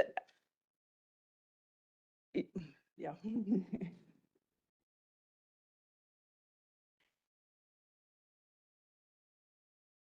Mr. Shuttleworth? Yes. Heather, thank you. That was very helpful on the presentation. The 1 mile long requirement and that goes with municipalities or HOAs, is that the same requirement on sand fencing or is it just in this? No. No, that is different. That's actually language we took from our beach management plans. It would allow an HOA like figure 8 So it would not allow smaller HOAs to necessarily apply for these permits, but larger HOAs that have control of essentially the whole island, like Figure 8, would be allowed to apply for these. But the sand fencing does not have that restriction. It does not. Is there a reason why they didn't want to allow that for private individuals or smaller than 1 mile? I think at this point, not having the science and not knowing how these are going to perform on a large scale, I think we would recommend starting smaller with local governments where there's more control and these larger HOAs that have more. As a follow-up, was there a timeline or a thought on how long of a study period before you would make some of those determinations? For example, you also had criteria C where it was somewhat open to the turtle protection and the review of the permit, and then not allowing the, I think the science committee yesterday had some concerns over the straps or the ties and why that was being restricted, and same with the staking. Is there a period of time that you would recommend we study this before you change those or allow those? I think as we have more information on how these perform, I know U.S. Fish and Wildlife Service and Wildlife Resources Commission have said they would like to see the results of this Dr. Long study to better inform them. So. Again, I mean, is it a 2-year period, a 5-year period, a couple of seasons? I mean, is there any thought to that on how long that review would need? Well, the review for permit applications is short-term. I mean, the U.S. Fish and Wildlife Service, for a permit application, they would have a short period of time to review and comment to us. But again, as far as how much information they need before their concerns are satisfied, I don't know that we can necessarily speak to that. Whether Dr. Long's work will satisfy their concerns or not, I don't think we can speak to at this point. Heather, question. Yes. Can a unit of government act as the applicant for private property owners? Yes. Okay, so like if a town wanted to be the clearinghouse for, I mean, I think, oh, sorry. Yeah, I actually had just notified Tancred that the way that the language is written now, I don't see how, I see that a local government, if they got easements or permission, could probably put it on private property. And certainly we can change the language depending on how the commission wants to go with that. well, if a local unit of government has beach nourishment easements and they come in and do sand fencing after a beach nourishment project, could they then elect to do straw bales instead of sand fencing on the same? And I think that would depend on the language in those current easements. Certainly, different easements could be procured if oceanfront owners are interested in doing that. And I just don't know what the language of particular town easements looks like related to nourishment, and is it specific to sand fencing in any way? It's hard to know without reading that document. But certainly, towns could get a new document that was specific to this. So, but with the language, we can, write it better either way. But the way that the language reads, talking about the town installing, yes, the town could install on private property if they had permission to do so. So if we want to do that or not want to do that, we can fix it. Well, while we're sitting here discussing before we send it out, is that something that the commission is interested in modifying, since towns automatically do, as part of most beach nourishments now, do sand fencing? Could they then do hay bales? Yes. Question on that. So would it have to still be a mile long? No, I wouldn't think so, because Well, the rule says a mile. For the HOA. Oh, that's only, okay. Or HOA, to allow an HOA to apply. What about HOAs in municipalities? Are they included? Yeah. Okay, so we're not just talking about Bald Head Island. Okay. or Figure 8, we're just not doing that. But, and Not talking about on that, As an example. Chair. You have a question? Yes.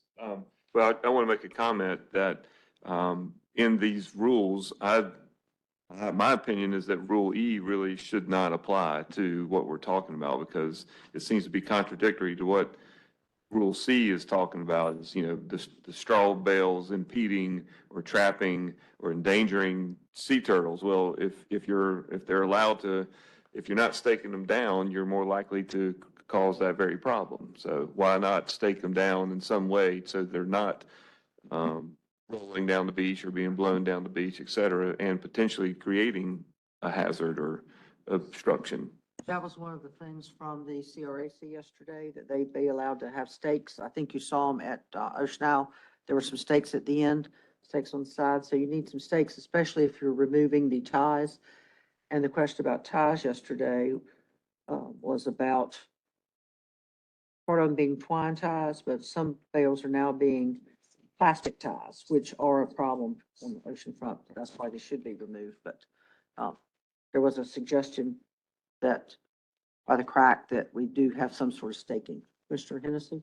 Yes, ma'am. Thank you. Comment on that. I think that if we're going to move forward on this rule, we shouldn't be requiring it only limited to municipalities and homeowners associations. It should be opened up to other oceanfront property owners. In regards to the twine, I think that there should be something in there that requires it to be biodegradable. And if it's not biodegradable, then just do the stakes. Another question, I guess, the past hay bales that have been done or wheat bales, they were only a foot tall, is that correct? Right, the ones that have been installed to date have just been 1 bale high, so they've. So these are going to be 3 feet, so it's going to be essentially 3 times. Potentially, and that was a request. Ocean Isle Beach, noticed again, I showed you the photo where they had become compressed. Once they were covered, they were walked upon and became further compressed. They were no longer capturing sand once they became covered. So Ocean Isle Beach suggested that we allow at least 2 bales high. And being that they differ in their dimensions, we settled on 3 feet, maximum is 3 feet to allow 2 bales. I do know Wildlife Resources Commission did express some concerns about allowing 3 foot. But again, the question is once they become covered and they're no longer trapping sand, then, you're limiting how much. Mr. Shuttleworth? Can you shed some light on why they would be concerned about the height of the bales, but not the height of a sand fence? Because most sand fence I've seen have been 3 feet or more. I think yes, sand fencing is much higher, but it's a much smaller footprint. So I believe you're talking about a wider footprint, 2 feet wide for sand bales. Then it becomes compressed if they do widen as they become compressed. And then you have 3 feet of compressed straw that becomes buried. Does that decompose? Does that start rotting? Does it increase the temperature? Are turtles trying to dig into that straw? And how would that impact turtle nesting? Versus your sand fencing, which is a physical barrier that they're going to hit and be diverted. Yeah, I just want to add that, this is be essentially a new technology for us. And obviously, the state, Fish and Wildlife Service, the other agencies have a lot of experience. Sand fencing has been used for forever. We know how it works. We know its impacts. We know its efficacy and such. This is new. With speaking to as far as limiting it to municipalities, staff has some real concerns with enforcement because hay bales, straw bales would be very easy for people to pick up from Lowe's while they're grabbing their petunias. And just, hey, let's just throw this out here. So if we open it up that wide right now without knowing all these different things, it could get out of hand. And that's our concern. So that's why we're suggesting to move slowly with this, open it up to, municipal, local governments. Figure 8 is written in there in that way as well. So we can get a better idea of how these are performing, what their potential impacts are. It'll allow this, while this is running through the rulemaking process, we're going to be getting more information from the UNCW study that they're looking at, and we'll start to see as the local government put these in different places. We didn't know people are going to sit on them, that type of thing. I think we can address the issue of staking them down, similar to how sand fencing is staked down. when it comes to the binding materials, even though it's biodegradable, you got to think that that piece of twine is going to persist for a certain period of time out in the environment. And if it gets loose, the critters can get caught in it. And it might not degrade or break apart in time to not have an adverse impact on that critter. So that's why we're concerned about, whether it's twine or polypropylene webbing. But I think we can address some allowance for staking, such as what Ocean Isle did, as well as, look at, I don't know what the normal staking is in sand fencing. We can add that to the rule. But those are some of the concerns that we have. And like I said, we just don't want it to get out of hand before we know exactly what's going to be the impacts of this. Yeah, I'll also add, I did speak to David Kellum and regret that he couldn't be here as well because he's been a big proponent of these. And he also indicated that he supported removal of the ties and binding because if they do wash out during a storm, the straw bales unbound do break up and they wash away. So if they are still bound, there is concern that you'll have larger chunks of these persisting on the beach versus just washing out. And so, Commissioner Emery? So that we could add the ability to stake if we wanted to amend this before adopting it for public hearing. Are we at that, is that where we are? Is we're considering adopting this for public hearing? Correct. Okay. So we could allow staking.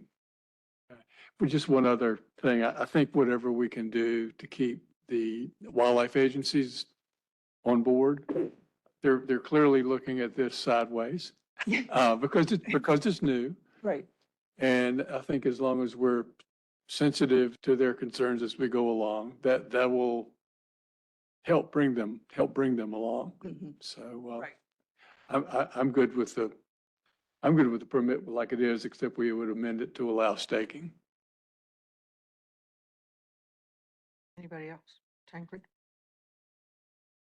Thank you. Appreciate the discussion this morning. Just one comment on the staking. You saw in Heather's photos, once those bales degrade or get flattened out, those stakes aren't very high above the substrate. And to my mind at least, that's a potential hazard. Where with sand fence, it's pretty visible. They are hazardous, but they're visible way more so than, just a couple inches of a wooden stake sticking above the substrate. So I think we would want to find a way to make sure the towns are on top of these, that when these bales do fall apart or wash away in a storm, that they act pretty quickly to remove that hazard on the beach. And hopefully the height of the bales being 3 feet, adding the 3 feet versus what we've been allowed before will change some of that too. My suggestion to address that concern would be in item G, where we talk about removing the non-functioning damaged bale sections, could also state, and the staking that was used, would need to be removed at the same time.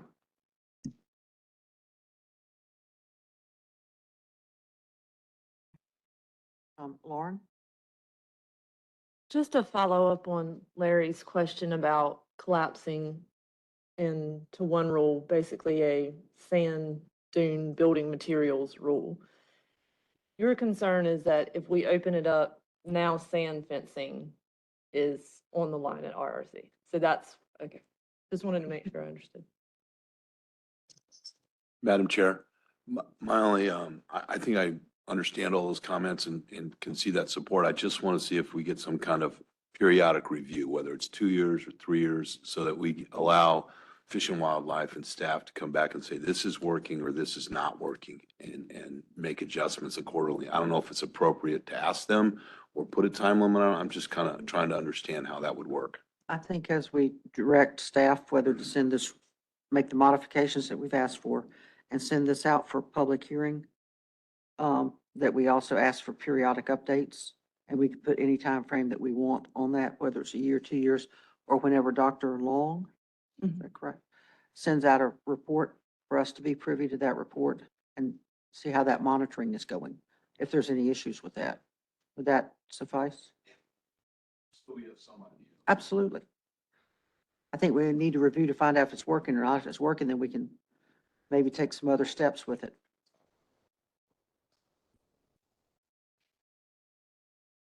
No. I understand. We won't be here in the millennia. Larry? I should ask this earlier. It's, this course, rule, is it just pertaining to oceanfront? Does it also pertain to estuarine shorelines also? Or just oceanfront?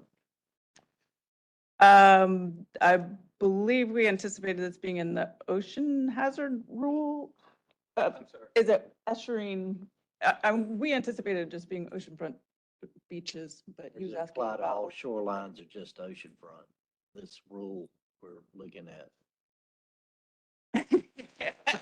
Have we ever gotten a request to put sand fencing on the estuarine side? I don't know. I don't know. But, yeah, it was, But good- yeah, it's good- yeah, yeah. it's gonna be in the O300s in that section, yes. Okay. That's a good question, though. So if I can summarize, we'd like to see some staking. We're comfortable with the 3 foot, as proposed. We still want the removal of the bindings. And we want periodic reports, which are not part of the rule, but we would like Dr. Long's reports to come forward. Is there any other modification? And require removal of the staking. if Yes, the clarifying. that Correct. fails to be- I would think that I think you're correct. If we need to modify section G, to add removing of the stakes after their hay bales, wheat straw bales are gone. DR, That was also my comment. that we add that to section G as part of the non-functioning or damaging, that part of that should be the removal of the stakes. Mhm. Does that pretty? Removal or adjustment. Yes. Gordon? I was just going to say, since we haven't had public comment yet, if we could allow folks to comment before we vote. Well, we're voting to send it out for public comment. Okay. We're voting to send it out for public comment, not to adopt the rule, but what we're actually doing today is approving the language to send to public comment for public hearings. Bob? One thing that came up in the CRAC meeting yesterday was their encouragement for us to move along and not worry about perfection at this point, but to get the ball rolling, and we'll fix it later if we flush out a problem. So that came across pretty clear, and that makes sense to me too. So if we're all agreed on what we're all agreed on what we've agreed to in the meeting, a motion to send this out for language public hearing would be in order. Madam Chair, I'll make the motion to send the amended rules that we've agreed upon out to public hearing. There's been a motion seconded by Commissioner Emery. Any further discussion? Not all in favor? All opposed? Appears to be unanimous, Angela. Thank you, Heather. Thank you. Appreciate it. And I'm very appreciative to the advisory committee for their comments. I think they've helped us along in this rulemaking. And hopefully we'll find an alternative to sand fencing, which is also very detrimental on the beach as well with what it leaves behind with the metal and so forth. So thank you all. Changford? You know what? We're going to take a 10-minute break first. And it never stops at 10 minutes, but 10 minutes, we'll try that.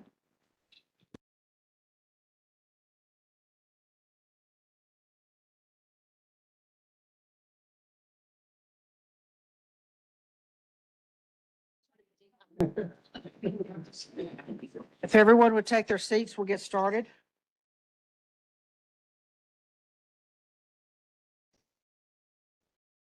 We're trying to work as efficiently as possible with our timeframes. Can I move you up? Since we're going to have public comments starting at 11:30, I think we can go ahead and move update on litigation of interest to the commission, which is not a closed session. This is open. Philip? Good morning, everyone. For those of you not aware, this is Philip Reynolds, our acting attorney. Thank you, Philip. Substitute counsel, not substitute teacher, so you have to treat me a little bit better. Thank you, Madam Chair. You all received from Mary Lucas, your normal counsel. Actually, if I say normal, that means I'm abnormal, maybe. I guess two things can be true at once. You've already received a legal update. As part of the meeting material, there are a couple of updates since then. One being that the third-party petition involving the low matter, the time has passed for that to be challenged further. So that matter is going to be closed. In the intervening time, also for the Cox third-party hearing request, that was denied by the chair as well. And then the chair had granted a third-party hearing request, and I know I'm going to mess this name up, so forgive me, related to a request from petitioner with the last name Golovska. Is that right? Look at that. All right. My Gastonia accent didn't trip me up too many times. And that third-party hearing request was granted. The petitioners indicated that they intend to file a petition for contested case hearing, but it has not yet been served on the commission's registered agent for service of process as of yet. There is some indication that one may have been filed, just not have been served. But other than that, you have the rest of the information available to you. Any questions for Philip? Not. I know we're a little bit early for public comment, but I do believe there are quite a few people in here that are going to want to speak. I'm sure there'll be some more people arriving when it reaches the 11:30 hour. But is there any problem with starting it early, Philip? So.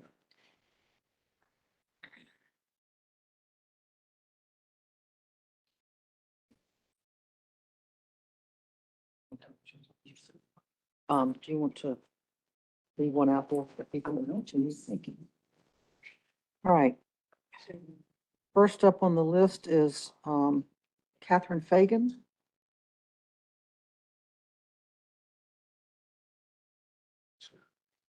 And by the way, when Angela comes back in, I'll let you know. Thank you for your time. You get 5 minutes.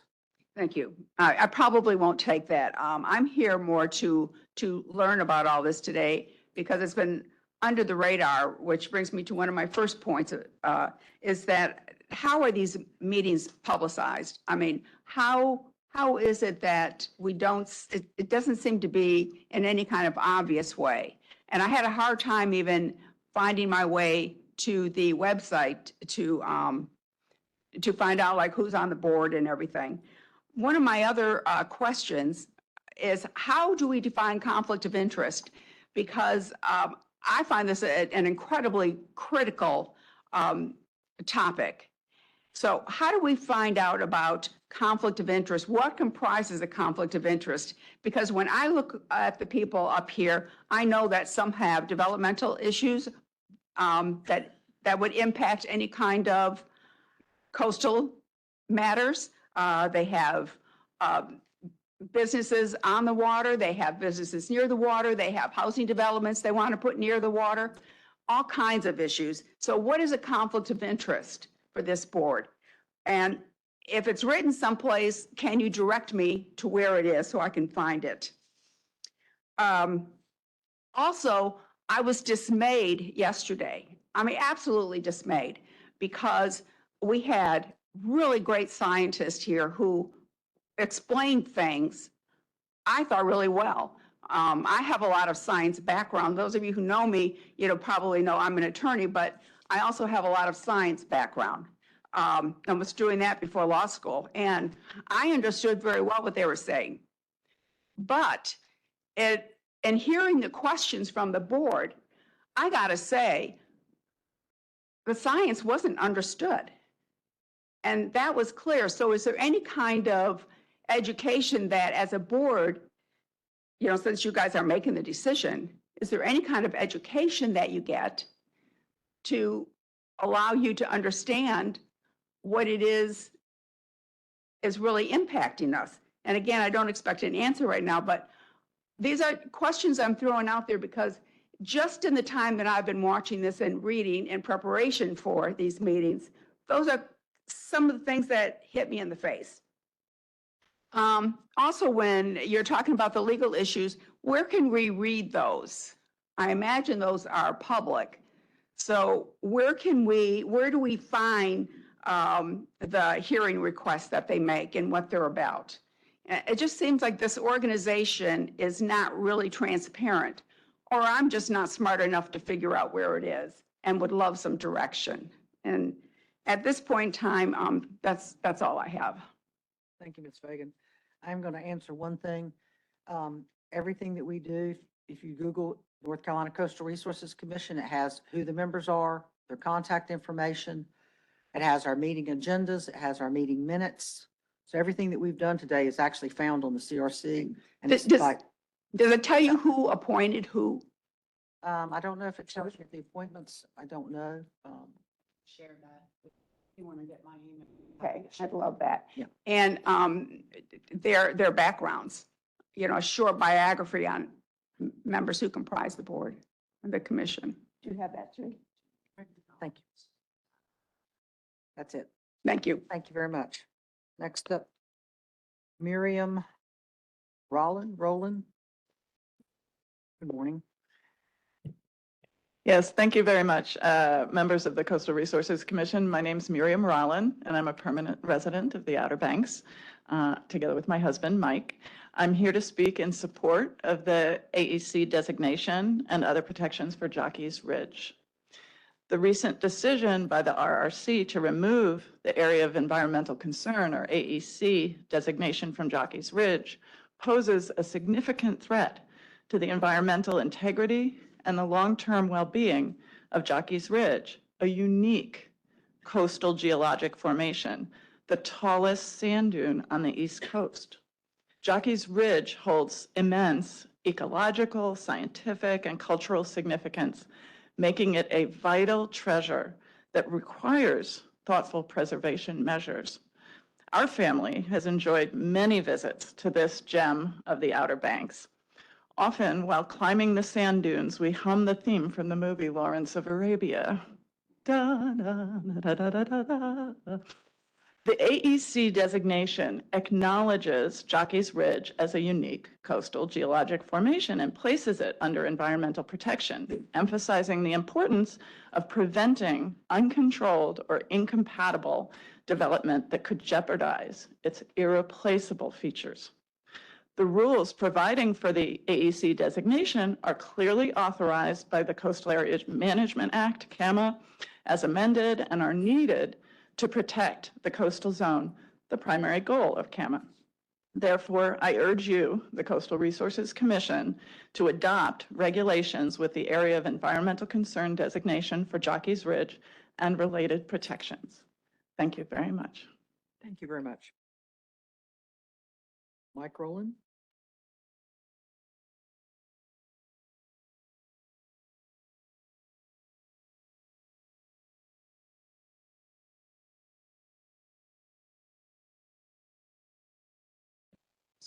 So thank you for the opportunity to comment today. So my name's Mike Rollin. That was my wife who just talked to you just now, and I live in Doug. So I want to thank the commission for its efforts to retain an AEC for Jockeys Ridge. So as you well know, the decision by the RRC to remove the Area of Environmental Concern designation for Jockeys Ridge poses a significant threat to to the environmental integrity and long-term well-being of Jockeys Ridge, which is a unique coastal geologic formation. Jockeys Ridge, as you know, holds immense ecological, scientific, and cultural significance, and it becomes, because of that, a vital ecological resource that requires thoughtful preservation measures. So like many other visitors to the Outer Banks, we enjoy using this popular attraction. And I intend to go visit as soon as I'm out of this boot. Without the AEC to protect Jockeys Ridge, we all know development will encroach on it. I mean, there's just no, without protection is going to happen. So that in turn is going to compromise the sustainability of the dune and its ecosystem. So let's not risk losing this unique economic treasure and keep in place an AEC to protect it. So thank you for your consideration. Thank you.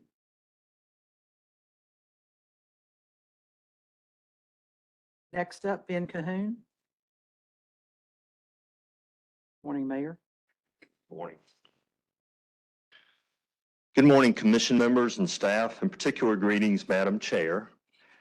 My name is Ben Cahoon, and I am a coastal North Carolina native, a longtime resident and business owner in Nags Head, and I currently serve as the town's mayor. I have previously spoken to you about the town's and our board's concern for Jockey's Ridge and the AEC regulations which protect it. We have submitted written comments to you and to the Regulatory Rules Commission. You have and will hear from many passionate and knowledgeable speakers on this subject. I'm not going to repeat any of that. It's already being well said. But I do want to address two things. The first being the RRC's review of your rules. As an architect, I'm accustomed to submitting documents to state agencies, having them reviewed, and receiving and responding to comments.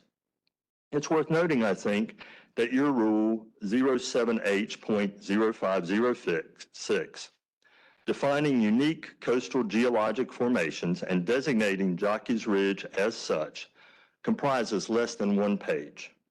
Your succinct defense of the rule in the temporary rulemaking findings of need form occupies less than half a page. But the RRC staff opinion on what they purport to be wrong with the rule runs to 11 pages. Admittedly, much of it is double-spaced, like some of my high school term papers. But still, it goes to 11. This pattern continues, by the way, for every rule they rejected. The review of your rule takes issue with the meaning of the words and terms unique, geologic formations, geologic process, notable, significant, important, uncontrolled, incompatible. I wonder if a dictionary might not help. Not a legal one, just a regular one. The review authored by Counsel Liebman reads, quote, terms such as unique, more than local significance, key, important, valuable, and even scenic are all undefined and therefore entirely subjective. This reminds me of when some state agency, after legitimately pointing out that I admitted some important code reference, points out that I also misspelled a word and that a dimension line obstructs a letter. It makes me wonder if people have better things to do. If bureaucracy is measured in words and paper, then RRC trumps CRC.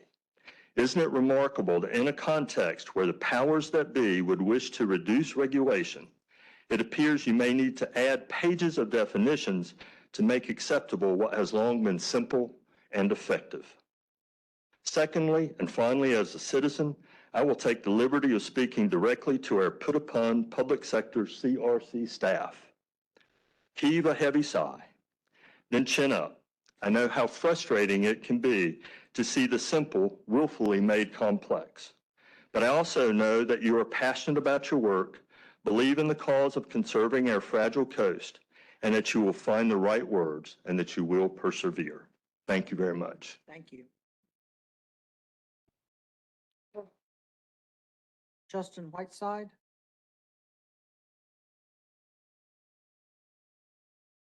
Morning, Justin.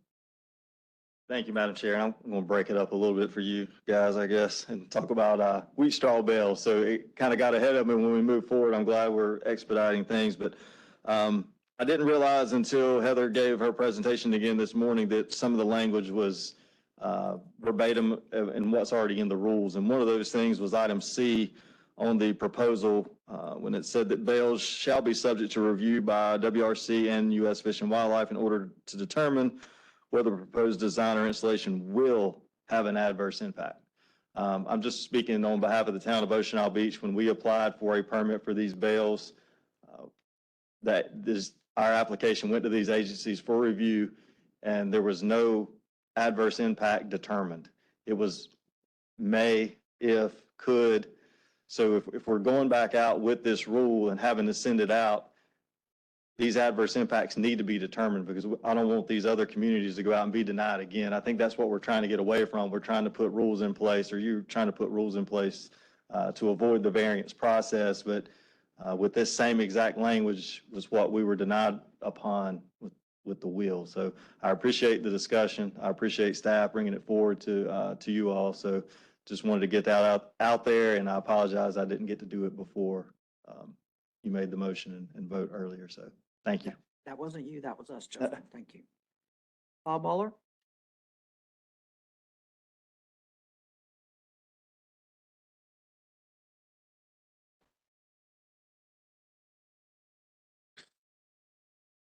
Madam Chairman, Commissioners, thank you for the opportunity to address you today, and thank you very much for your service as you interpret the Coastal Area Management Act that has been bringing good development to the Outer Banks, to the North Carolina coast for the last 50 years.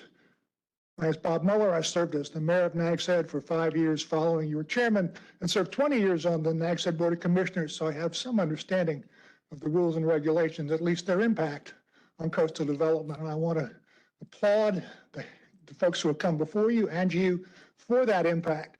The Coastal Area Management Act has done an outstanding job of bringing good development, balancing both development interests and conservation interests, done a great job of bringing to the coast.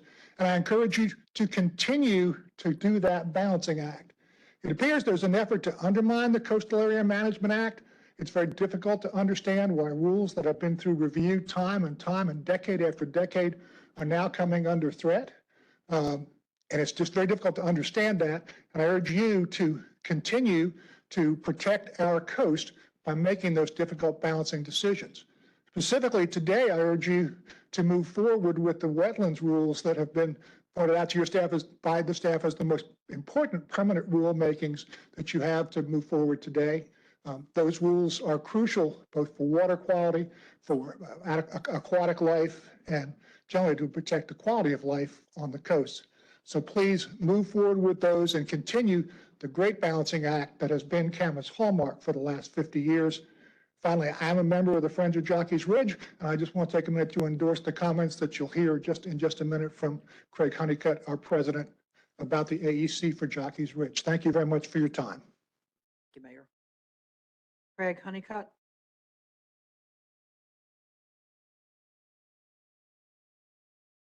Good morning. Good morning, Commissioners. I really appreciate you all taking your time to be here and allowing us to engage in a proper democratic process where we get to have a conversation around larger things on a statewide level and how they affect us locally. I am the chairman of the board of the Friends of Jockey's Ridge Group. We have over half of our board here and our executive director. This is obviously a very important issue to us. Very simply, what I'd like to do is just read our official statement because we're here officially. Dear Commissioners, on behalf of the Friends of Jockey's Ridge, a nonprofit established in 1991 to support the mission of protecting Jockey's Ridge State Park, we would like to reiterate our most recent comments made to both the CRC and Rules Review Commission and are opposed to the recent decision by the Rules Review Commission to object the temporary rules adopted by the CRC. The Area of Environmental Concern, or AEC, is an important piece of protection for Jockey's Ridge State Park, and we believe it is authorized by the CAMA. We support the establishment of a permanent rule and note that Part 3, 113A-113, parentheses B, parentheses 4, of 15A NCAC 07H.0507, parentheses unique coastal geologic formations, explicitly cites state parks are eligible for AEC protection, while subsection G includes, quote, areas containing unique geological formations. We believe the rules as previously adopted are both unambiguous and necessary to protect the integrity of the dune system. The dune system is a unique landscape that requires protections to allow for management of migrating sand as well as protection from development. The AEC designation is critical for replenishing migrating sand back to the dune system, maintaining its volume and preventing its relocation or being able to be used for commercial sale. In the early 1970s, development threatened the dunes, and locals and visitors alike stepped up to preserve and protect this unique site. In 1975, it was established as Jockey's Ridge State Park. The park was founded as a national natural landmark. The National Natural Landmarks Program recognizes and encourages the conservation of sites that contain outstanding biological and geological resources. Sites are designated by the Secretary of the Interior for their condition, illustrative character, rarity, diversity, and value to science and education. There is no question that the site qualifies for protection as an area of environmental concern. Jockey's Ridge State Park covers a 427-acre area and includes the tallest active sand dune system in the eastern U.S. Visited by over 1 million visitors per year, it has remained a top destination for those visiting the East Coast and the Outer Banks. At Jockey's Ridge, we not only host daily visitors from around the world, but also host field trips for students, weekly environmental education programs, nature hikes, and community events. Protection of Jockey's Ridge is important given its significance to its visitors for recreational purposes, but also because of scientific and ecological importance. It provides an important habitat for native plants and animals. It is an important resource for environmental education, including research surrounding adaptation of plant and animal species to this specific type of environment. Friends of Jockey's Ridge supports the creation of a permanent rule for the reestablishment of protections from the AEC for Jockey's Ridge State Park because of its unique coastal geologic formation. Thank you, guys. Have a beautiful day. That was a lot of words. Thank you very much. Megan Lambert?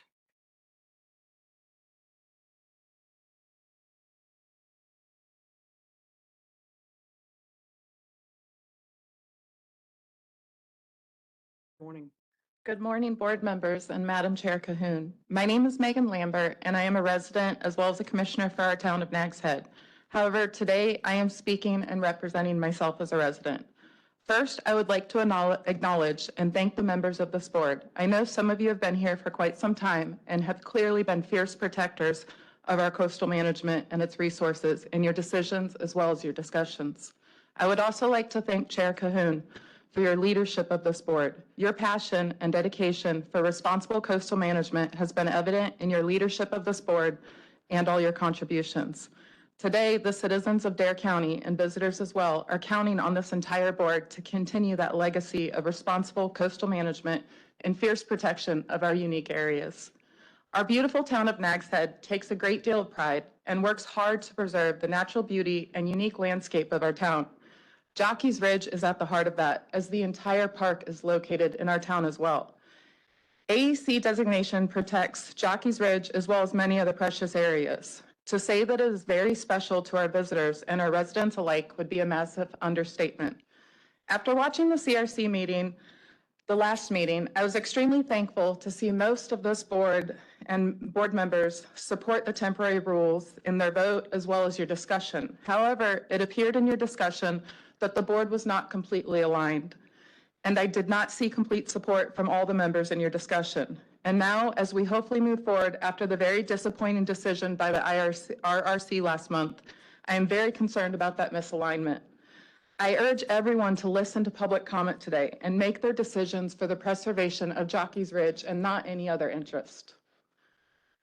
It is a slippery slope, and I am certain if we do not act fast, the future of Jockey's Ridge could be in grave danger. Please help us protect what our town, our visitors, our residents, our community holds so very dear. Please help us protect Jockey's Ridge. Thank you. Sam Simons?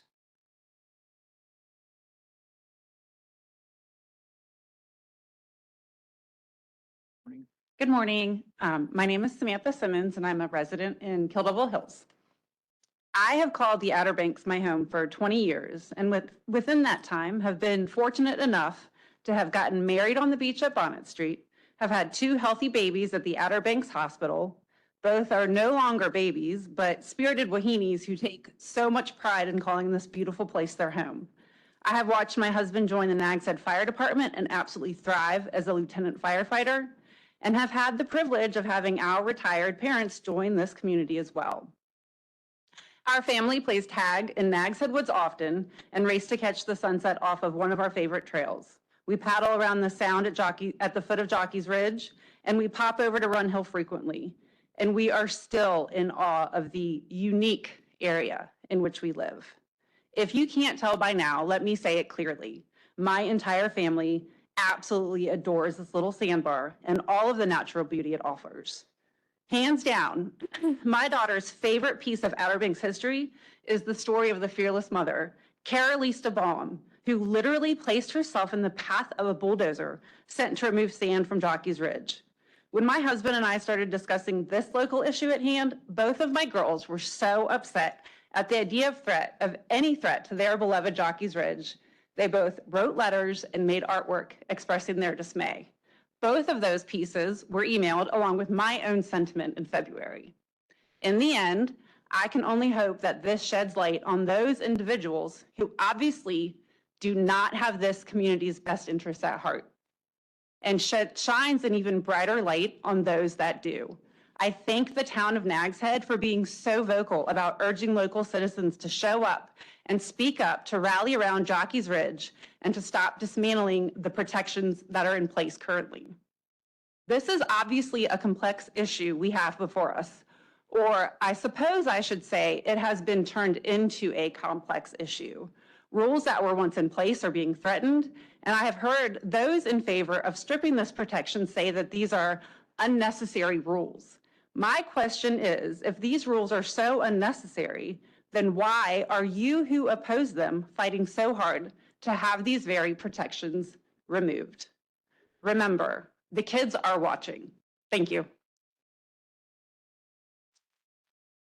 Angela, would you check, see if anyone else signed up? Does anyone else wish to speak this morning? Yes, ma'am.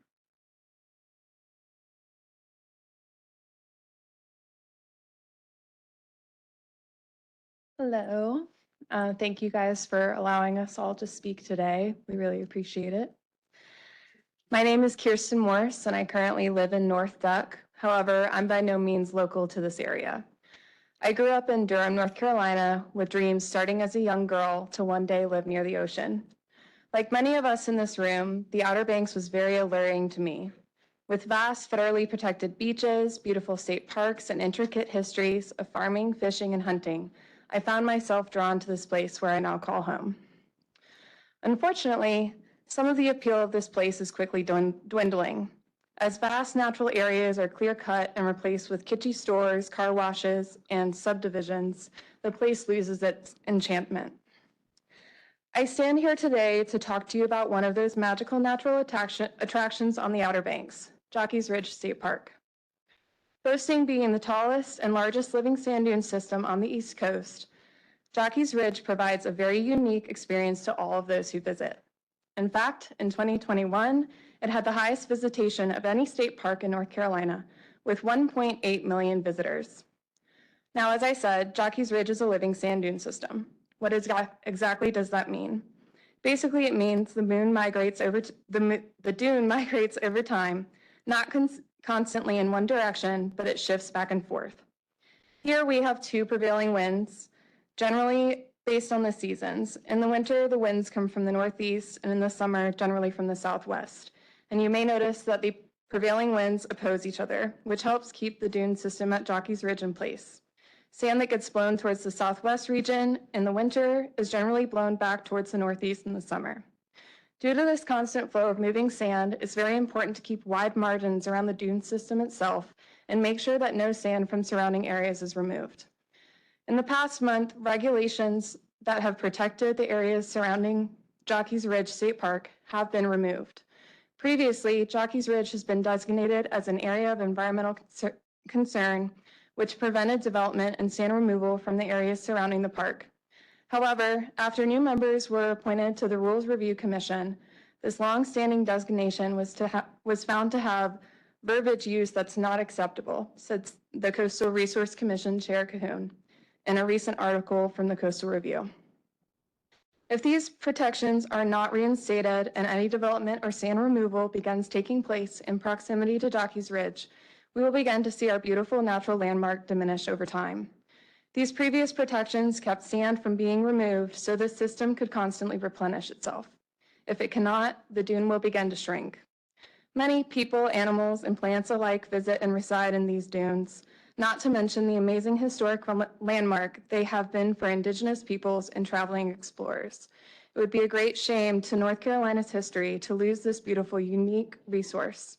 Thank you all for your time, and I like previous people have said, it's very clear to me that there is animosity in this group, and I really hope that you guys can all come together and make good decisions that benefit our community here. Thank you for your time. Ann Cabell-Baum.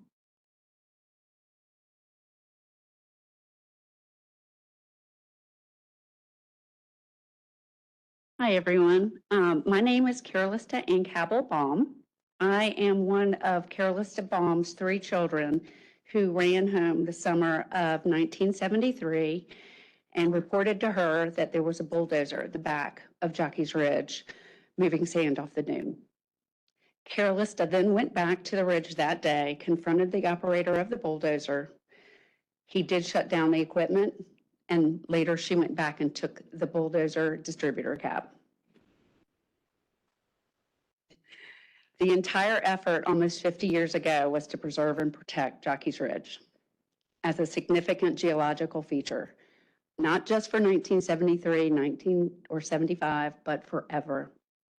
The area of environmental concern is the protection of the ecological formation, the environmental integrity, the wildlife habitats that are on the ridge, the multiple plant species, and the maritime forest at Jockey's Ridge.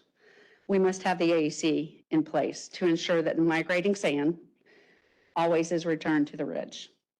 I speak for my family. I believe most of the residents of Nags Head and the Outer Banks, which you have heard from, that any removal of sand, even 1 grain of sand from Jockey's Ridge, must never happen. Jockey's Ridge turns 50 years old in June of next year, 2025.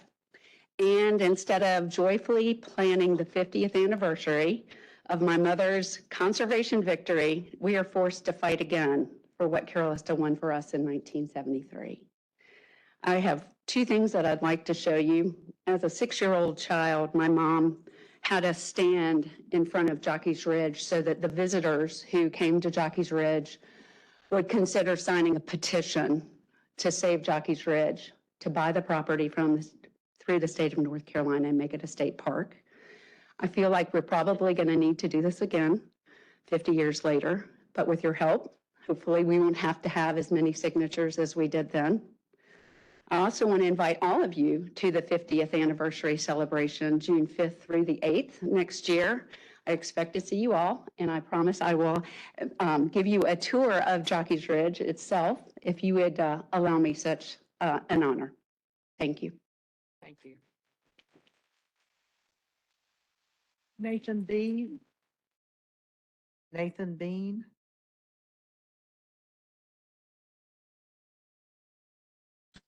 How's it going, y'all? I'm Nathan Bean. I grew up here in Manio, and you know, Jockey's Ridge has a lot to offer. It's offered me a bunch. I grew up running on that hill to train for like my next cross country meet.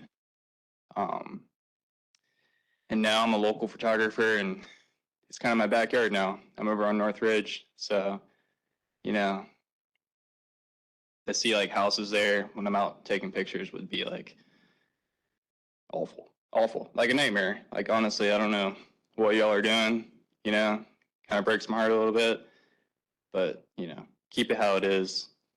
That's all I gotta say. Thanks, y'all. Thank you. I believe the lady in the white sweater wanted to speak.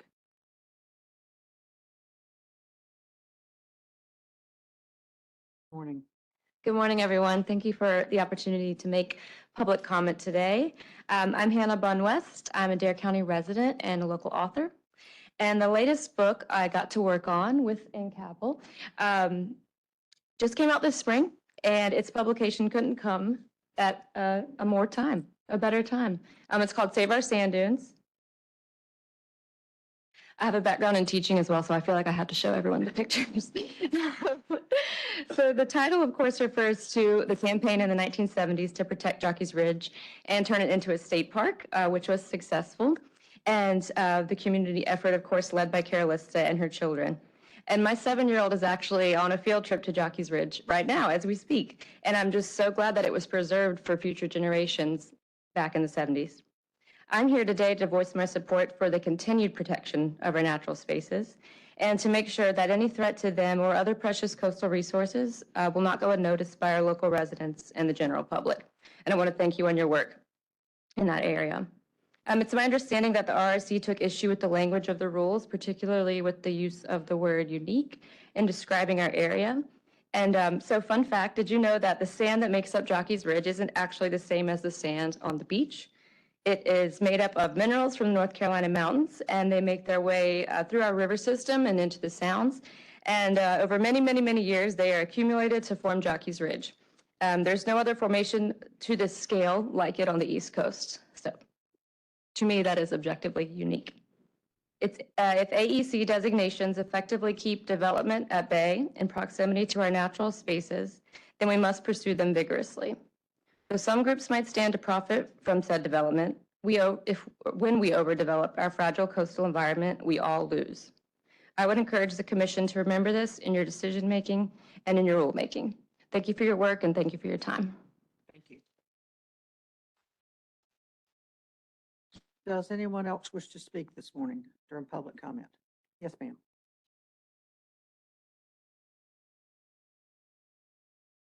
Morning. Good morning. My name is Katie Morgan. I am a Dare County citizen. Having grown up on the Outer Banks, some of my earliest childhood memories are of my sister and I running and jumping down the dunes of Jockey's Ridge. It's an unparalleled treasure unique to our state and holds a special place in many's hearts. Today, I earnestly hope that we establish permanent rules to send to the Rules and Regulations Commission that will safeguard this natural wonder for generations to come. I find myself genuinely intrigued by the meticulous process through which members are appointed to this esteemed board. Understanding the qualifications and experiences of each member is paramount to me, as I believe it enhances your collective ability as a commission to make informed decisions. Furthermore, I cannot help but harbor a deep sense of sadness regarding what could happen if we lose AEC protections. I hold steadfast in my belief that the majority of the people present share a genuine commitment to environmental concerns and these pressing issues. It's my sincere hope that through open dialogue and rigorous scrutiny, we can ensure that this commission and the Rules and Regulations Commission remain steadfast in its mission to serve the public's interest. Thank you. Does anyone else wish to speak this morning? Yes, sir.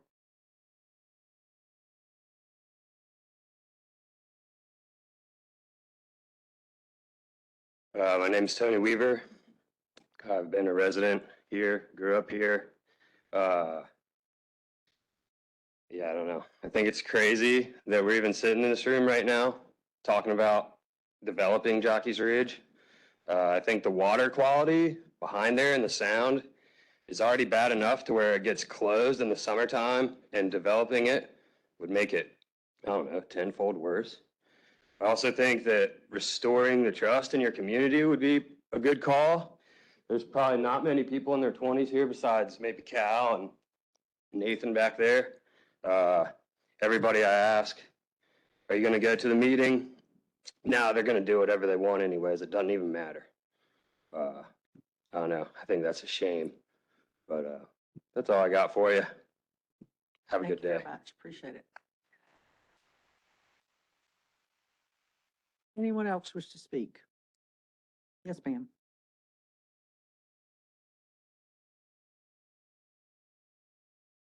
Hi, my name's Shelley Blackstone, and I'm one of the many people who wrote letters. I live in Nags Head. Letters in support of the AEC designation for Jockey's Ridge. All these people are a really hard act to follow. I'm trying to say something different. I don't even understand why we're even here today. I just think it's really preposterous that the Rules Commission it thought that it made any sense whatsoever to review this. I mean, there's only one reason, and that's somebody wants to develop it. You know, that's the only reason.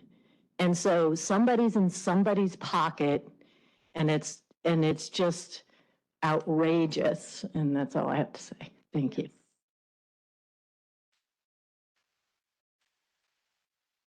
Anyone else? Yes, ma'am.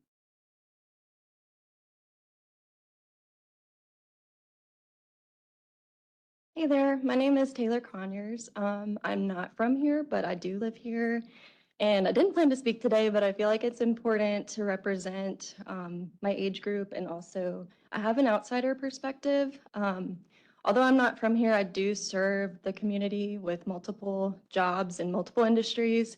One of them I have the pleasure of serving is a local business, and I get to see many people, all walks of life. And just yesterday, a group came in from Ohio, and they had come in late, and it's because they were watching the sunset on Jockey's Ridge. And they were just amazed and were excited. They're from the Midwest, so they've never seen anything like it. Some of them have never seen a beach before, the ocean, younger group of kids. And that night, as we're sweeping the sand at close, I did think about the impact of our area on not just North Carolina, not just Dare County, but the nation as a whole, and people who have never had the opportunity to come here. It just saddens me that they, in the future, may not have the opportunity to see something as amazing as Jockey's Ridge. Yes, there's coastal areas, there's beaches, but I think Jockey's Ridge is really unique to this area, and it's a shame that we're thinking about developing it, especially if you think about, there's so many things to consider, but environmental impacts, as has been spoken about, of a pretty great magnitude. There's already been so much development, and the people who live here care about this area, and there has been so much development already. And I think an area as fragile as this one would be very sad to see that happen to. Especially as the state of the world and the nation, seeing areas like this that are so special and unique. You can't get this back. You can't get Jockey's Ridge back. Once it's encroached upon, like, it's gone. And that would be sad environmentally. As a tourism industry, that's something that is unique to the Outer Banks and should be thought about and respected, not only for people who come here, but for locals who have fought for this for a very long time. And the fight has still continued, and I think it's just something to definitely consider. Like I said, I'd offer an outsider's perspective and also representing somebody from my age group. So thank you all for being here and listening to us, and hopefully we'll see some good decisions. Thank you. Thank you. Anyone else? Not, we're going to recess for lunch. We'll reconvene at 1:15.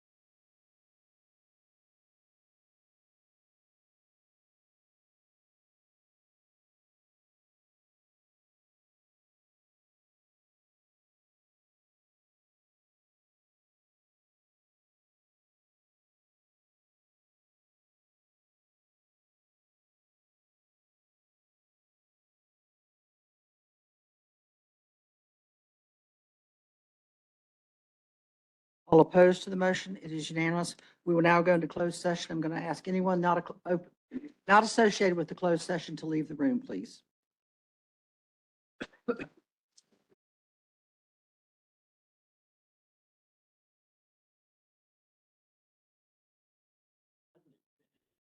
Angela, are we on? Yes. Okay, this meeting will now come back to order. Commissioner Emery, I'm going to turn the floor over to you for 1 minute.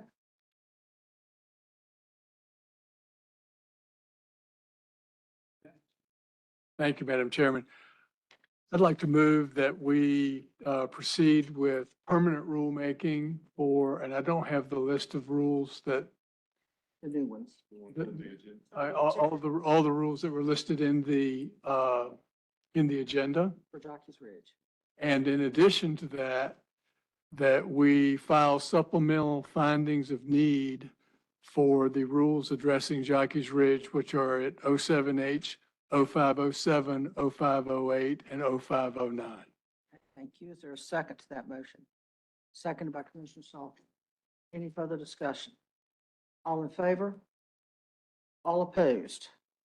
For those of you that don't know, that is to send the proposed rules that were in our agenda that relate to Jockey's Ridge to permanent rulemaking, and that we also intend to file a supplemental reply to the Rules Review Commission for the 0507, 0508, and 0509 7H rules that pertain to Jockey's Ridge. Supplemental findings of fact that will include the state geologist declaring that Jockey's Ridge is a unique geological formation, as well as other findings that we can add to that. Okay. Okay.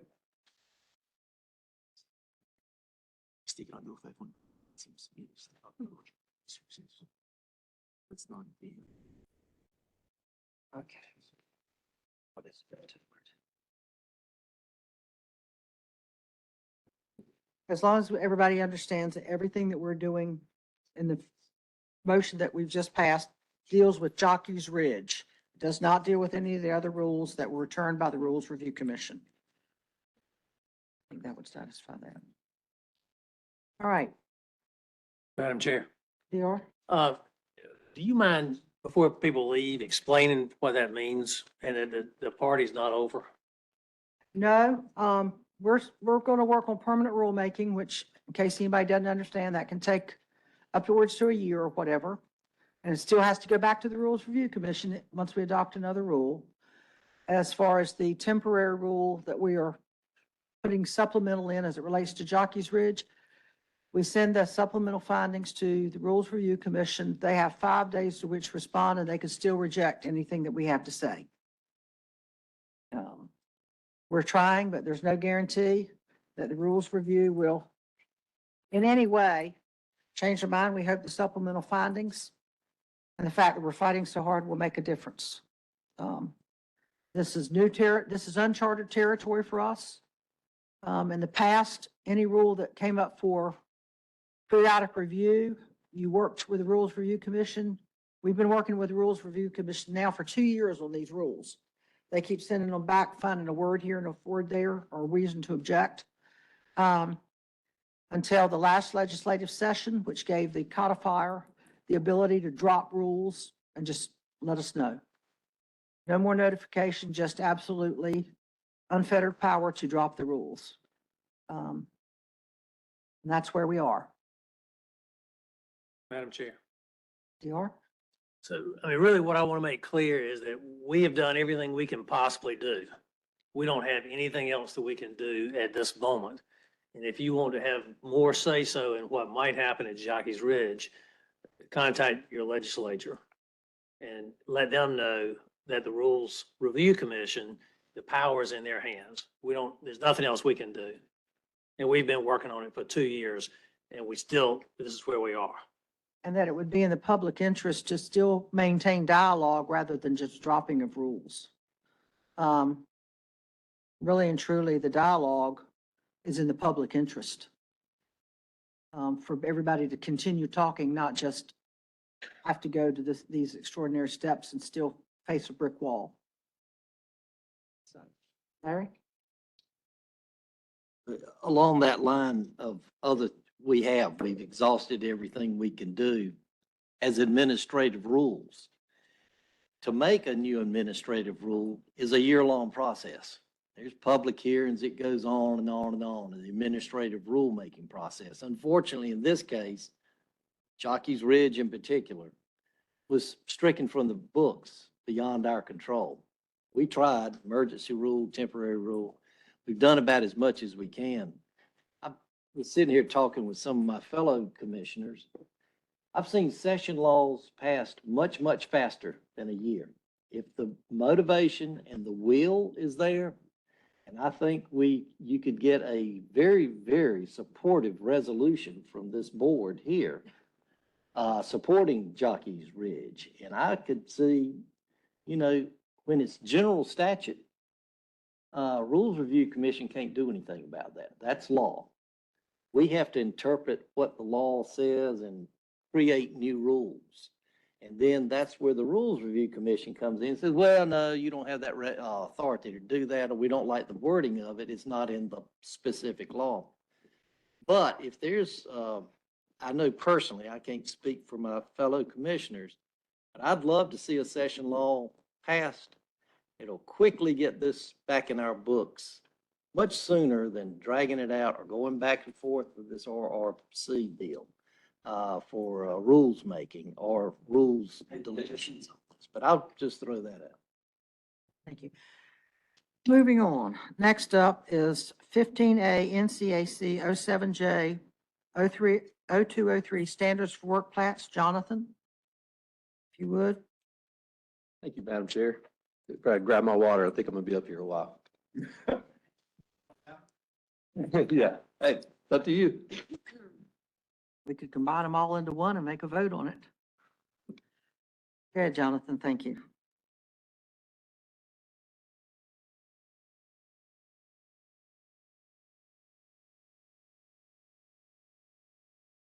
All right, good morning, good afternoon, excuse me. Good afternoon, Madam Chair, members of the commission. We're here today to talk about rulemaking, obviously. Before we get started on that, I'd like to just kind of talk about your program just for a minute, kind of generally, and speak to the interesting word, the uniqueness of it. The CAMA in itself charges you with protecting and identifying just a number of resources. And the way that's been accomplished all these years since we've been permitting is we work with other agencies, because your rules say, you know, you have to protect archaeological resources, you have to protect wetlands, you have to look at fisheries, you have to look at water quality. So it lists these broad spectrum of things that you look at. And the way that's accomplished is by what we call the umbrella process. So people think about CAMA and they think of an umbrella process, that when you come to CAMA, you get to talk to all the agencies at one time versus you come to talk to us, and then you get to go and talk to water quality, and then you get to go and talk to the Army Corps of Engineers, you get to go and talk to stormwater, then you get to go and talk to Demler. For next slide when you're okay. Demler about sedimentation and erosion control. So, you know, the process in and of itself being an umbrella process is unique. So, and the interesting thing is, you know, the agencies that we talk to, Water Resources, you know, they have their own 401 certification that's required. Your application, which we'll be talking about today, serves as an application for that agency and for your 401 certification. Same thing with the Army Corps of Engineers. They have a Section 10 permit, Section 404 permit. Your application serves as their application. So generally, in other states, if you were to go to the Corps, you would come to your coastal, you know, your coastal division of coastal management, but then you actually have to go to the Corps of Engineers again and go get a separate permit. And then they would have another public notice and another application process, another time frame, and possibly a 401 water quality certification too. So the process in and of itself, the umbrella process, is really a time-saving process and a cost savings process for folks. So I just really wanted to kind of let everybody know that that's the way the process works and the way that we look at it in the state. And just to give you the information of, you know, who we send our permits out to, one is obviously 401 in the Corps, like I just stated, but we have Marine Fisheries, Wildlife Resource Commission, Natural and Cultural Resources, Sedimentation Erosion Control, State Property Office, Demler Stormwater Section, Department of Transportation, Public Health, and the local government. So all of these folks are encompassed in your process, which, you know, I think is great. I mean, because you can have a sedimentation erosion control plan. You talk to us, you submit your application, we can tell you then it will or will not require a sedimentation erosion control plan. No need to call anybody else. If they say it's a stormwater permit, you already know, do I need a stormwater permit? Do I not need a stormwater permit? So it's a unique process that is a great resource for the citizens of North Carolina. And again, it's cost and time savings. I mean, that's what everybody's concerned about mostly when we talk permitting, when someone's looking to get a permit. And some of the other benefits is, you have major permit coordinators, if we're talking major permits. These guys have worked with these agencies for years. They know them specifically. They know what they're looking for. So they can help the applicant talk to marine fisheries about what it is that they're doing. And they already know, somewhat what marine fisheries is going to say. So that's a great benefit. They can provide guidance on the process. They're really multitasking employees. They're aware of the 401 process. They're aware of the 401 rules. I mean, for instance, in your nuisance TARPAM, Division Coastal Management, your field representatives are in the field every day. They actually issue buffer authorization, so you don't have to go to DWR. So again, it's a great program, and the benefits, I can just go on and on about them. So just wanted to touch base on that real quick before we jumped into the good stuff, to the rulemaking. All right, so we are going to start with 0703. We're not going to go in order on what's on the agenda. 0703 is one of the rules that was not objected to by the RRC. So we wanted to put the couple rules that were not objected to before you. And I'll ask, Madam Chair, do we want to, after each rule, are you planning to vote, or do you want to wait till the end? Each at a time. Okay, perfect. Oh, yeah. You're not controlling it. Yeah, next time. Oh, he's on. Yeah, we had talked earlier. Yeah, but you're not, you have to say it so he knows. I love Mike, but we already worked out a process. All right, so 0703 talks about mitigation candidacy. When you talk mitigation candidacy, the CRC may approve a development project for mitigation candidacy if you can meet 4 criteria. One of them is no reasonable, prudent, or alternative design, where the project is dependent on being close to the water or close to coastal wetlands. Those are the first 2. Next slide. That there's a public benefit to that project and that the impacts are minimized. So if you can meet those 4 criteria, then you are a candidate for mitigation for your permit. There's also a couple other provisions within there that say if you cannot meet those 4 criteria, then you can come to the CRC and say, this is a public benefit. Public benefit outweighs the environmental effects. Can we move forward with this? And then you can approve the project for mitigation. And then if that doesn't work, then the applicant has another process that they can go through where they can get a declaratory ruling that talks about being able to perform mitigation for a project. So this rule 0703 by itself, and again, the RRC did not object to this rule, is 0703. And for mitigation candidacy, and that's that one. So that's our first one, 0703, Madam Chair.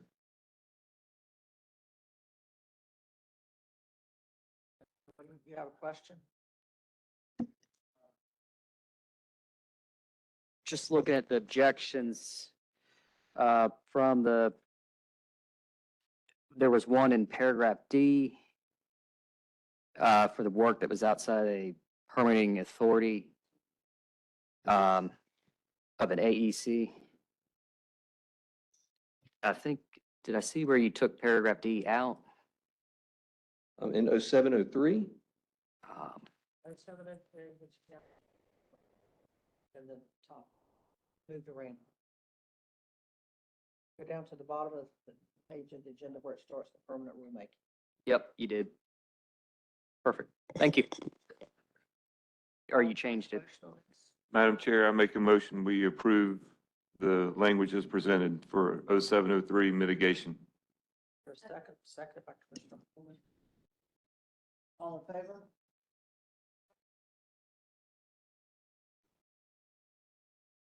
All right. Moving on to our next rule, we're going to look at 7J0206, which are public notice requirements. This rule says in accordance with 113A, 119B, Division Coastal Management shall issue a public notice for proposed development. A very short rule, speaks directly to our public notice process.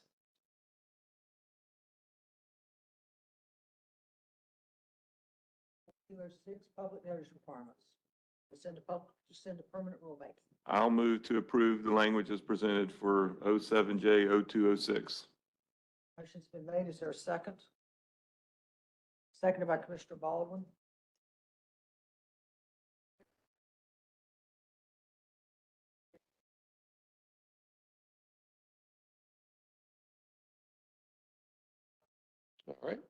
So now we're going to talk about 7J0203. I'm going to try not to shuffle up here too much.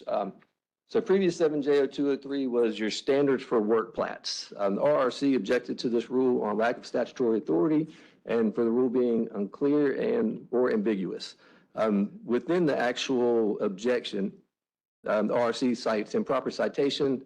There is a substantive objection and also some wording intents. So what we have done in this one, part of the wording was, we'll move to the next slide, please.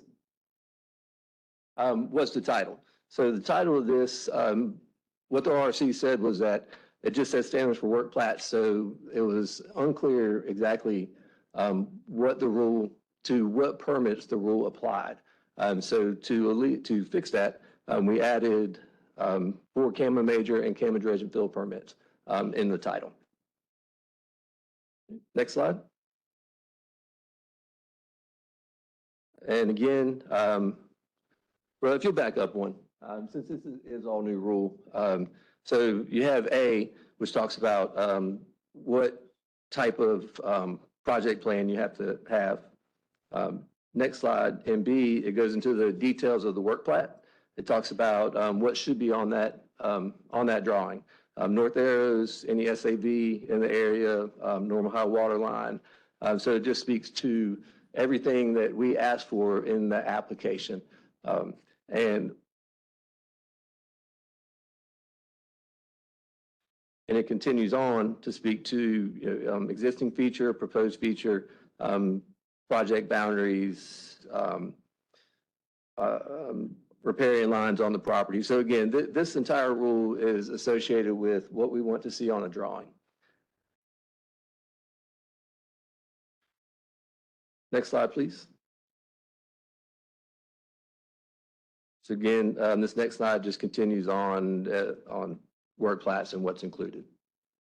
And part of this, all this was laid out because the RRC, as part of their objections, they wanted us to be more clear about everything that we were going to require on a drawing.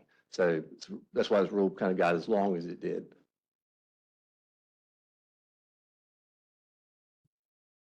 Continue on, next slide, please. 1300, section 2, this speaks to another type of drawing that we request as part of a permit application, which is a cross-sectional drawing. And then finally, what the title of the work plan shall be. Talks to having a title block and including the name of the applicant, date the plat was prepared, and the scale on the plat. And also in this rule, the RRC objected to our citations. So we have also updated the citations. Next slide, please. Updated the citations to be more clear.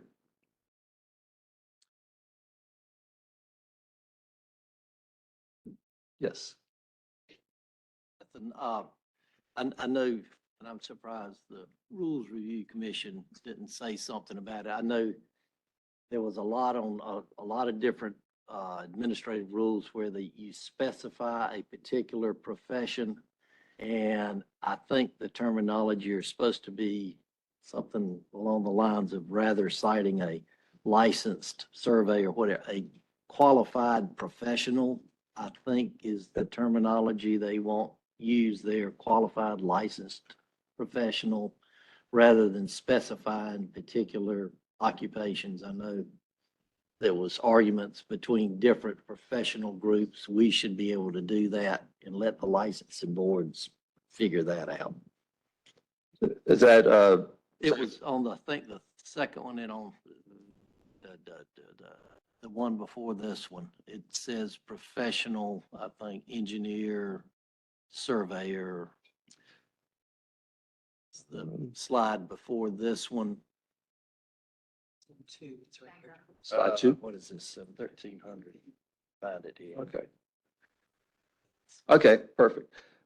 Commissioner Baldwin, that language was placed into that rule because, if I recall, the legislature passed a law that said that Vision Coastal Management could not dispute a drawing that was submitted by a professional surveyor or engineer.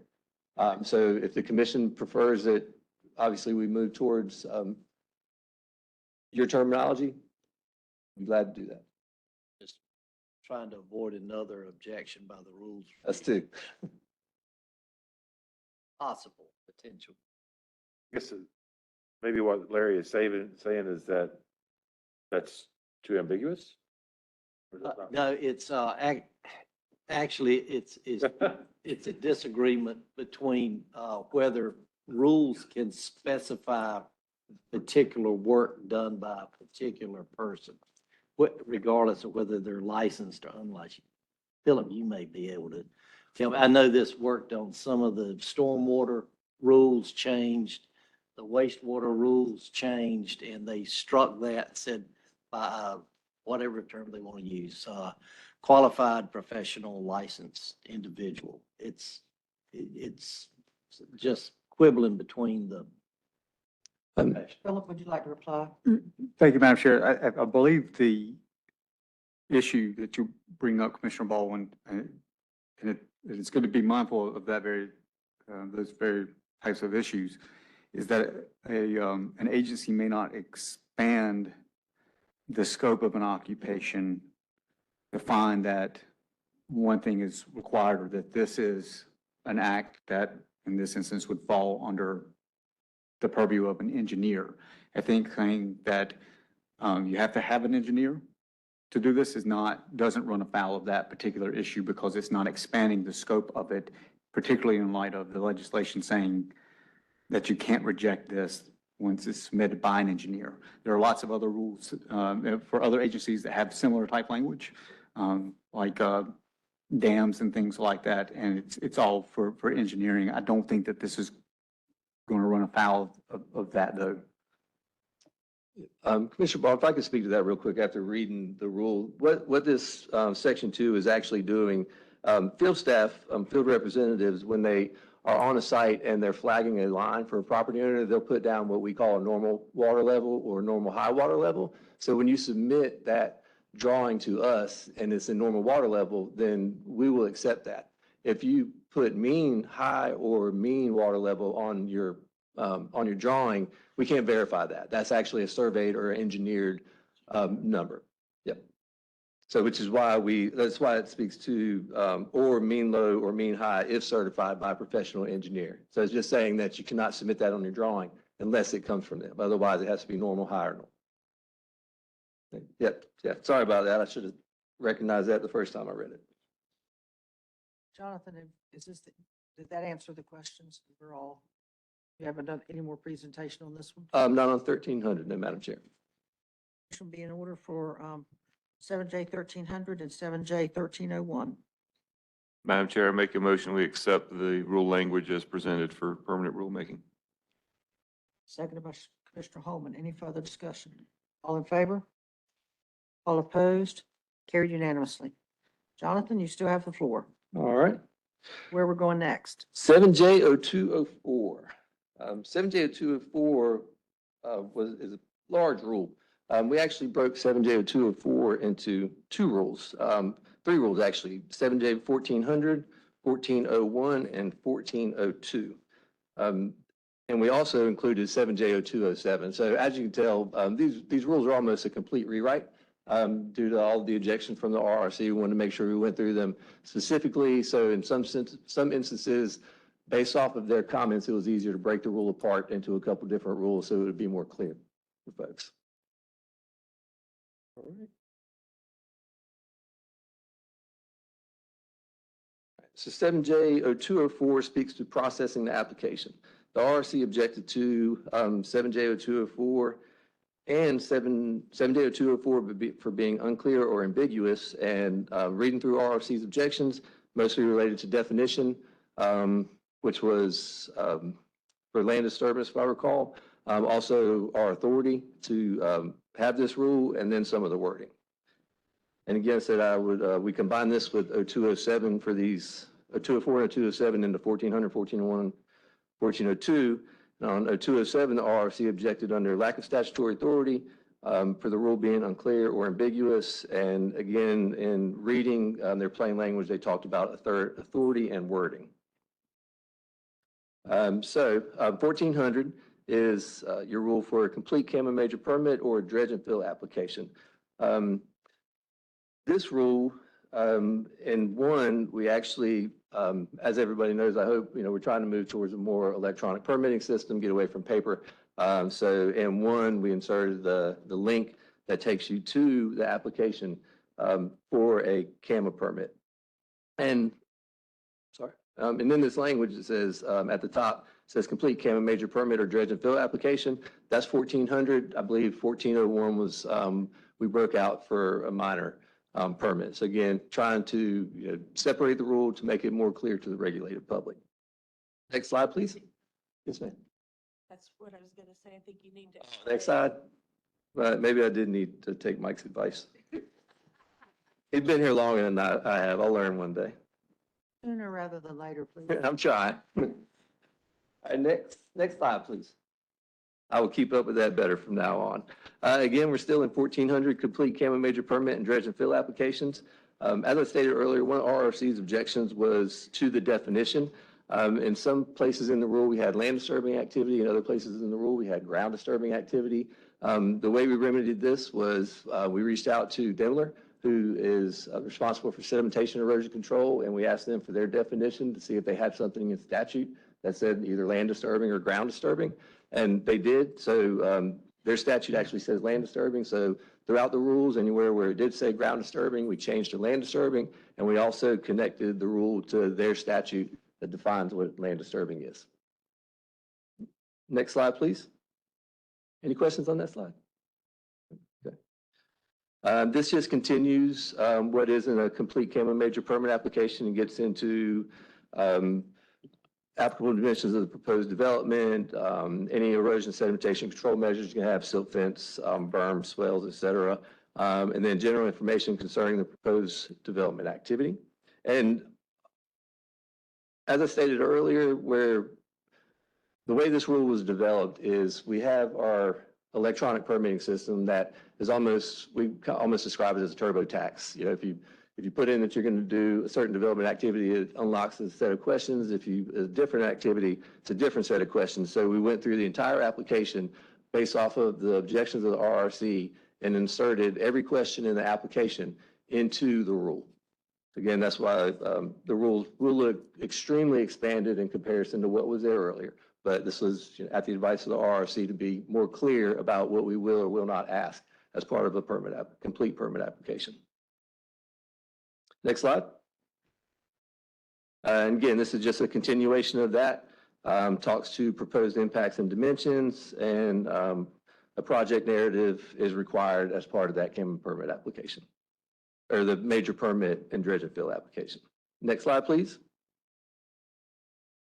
And these last couple of slides are specifically about acknowledgements. So they're questions that come at the end of your application. I'm sure you've seen them on a number of electronic forms you filled out. Is everything that you said in here accurate? Or is there any other information that you think should be supplied? Are you authorized to apply for this permit, et cetera? Next slide, please. And these last two are the same. For instance, I certify the information provided is truthful to the best of my knowledge. And by clicking the submit button, you acknowledge that you're signing and dating the application, and we're going to move forward.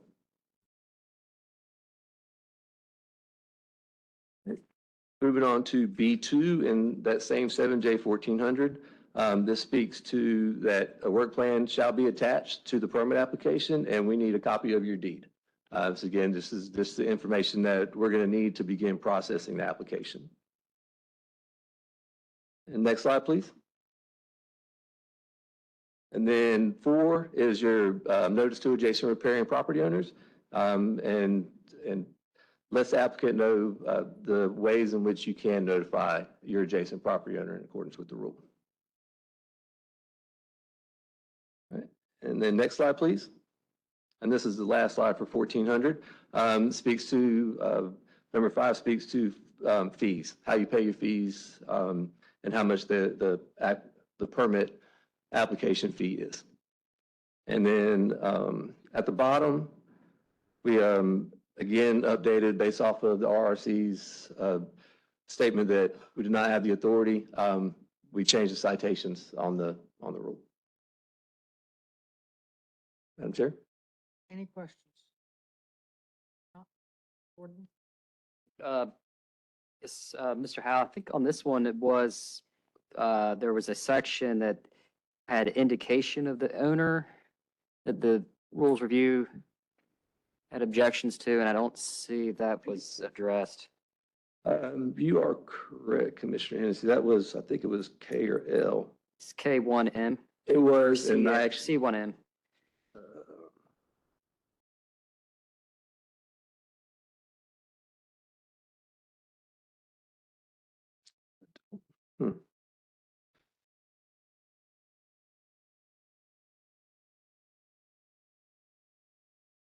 Commissioner Hennessy, was that a 204, 207? I don't have my opinion in front of me. I could find it, but you probably have it right there.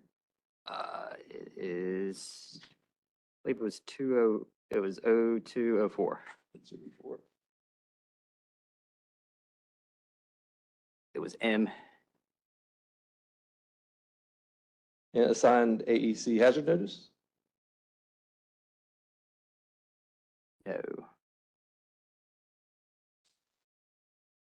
The comment was, in paragraph C1M, the agency requires indication that the applicant is an owner of the property. It is unclear what would satisfy that requirement, and then the term indication differs from the requirement, and B, that the applicant provides specific details from the property deed. That's correct. Commissioner Hennessy, we did remove indication from that rule language. It was, I did make a mistake when this was sent to you, and I believe it is still in there, but we've removed that, and we're going to only go with, you have to provide a copy of the deed and information on the deed. So that will be removed from the rule. I actually think it shows up again when I was looking at this presentation earlier. I think I saw it again one time. Sorry. This number 5, this is a little confusing wording. Under 5, the application fee for private says non-commercial, then it says for-profit development. Non-commercial for-profit, is that correct? For the permit fee, $250. And then it goes on application fee or public or commercial for-profit. And we got for-profit. Right. I'm trying to think of what would be a non-commercial for-profit entity. Yeah, and Commissioner Baldwin, I believe that language was carried over from our previous language. So I don't know that I've actually picked that out before. Yeah. Generally, commercial is commercial and private is private. Private's private. When what we do. That's the way I interpreted it, but it seems contradictory. Non-commercial, non-profit development. That's right. Pretty much.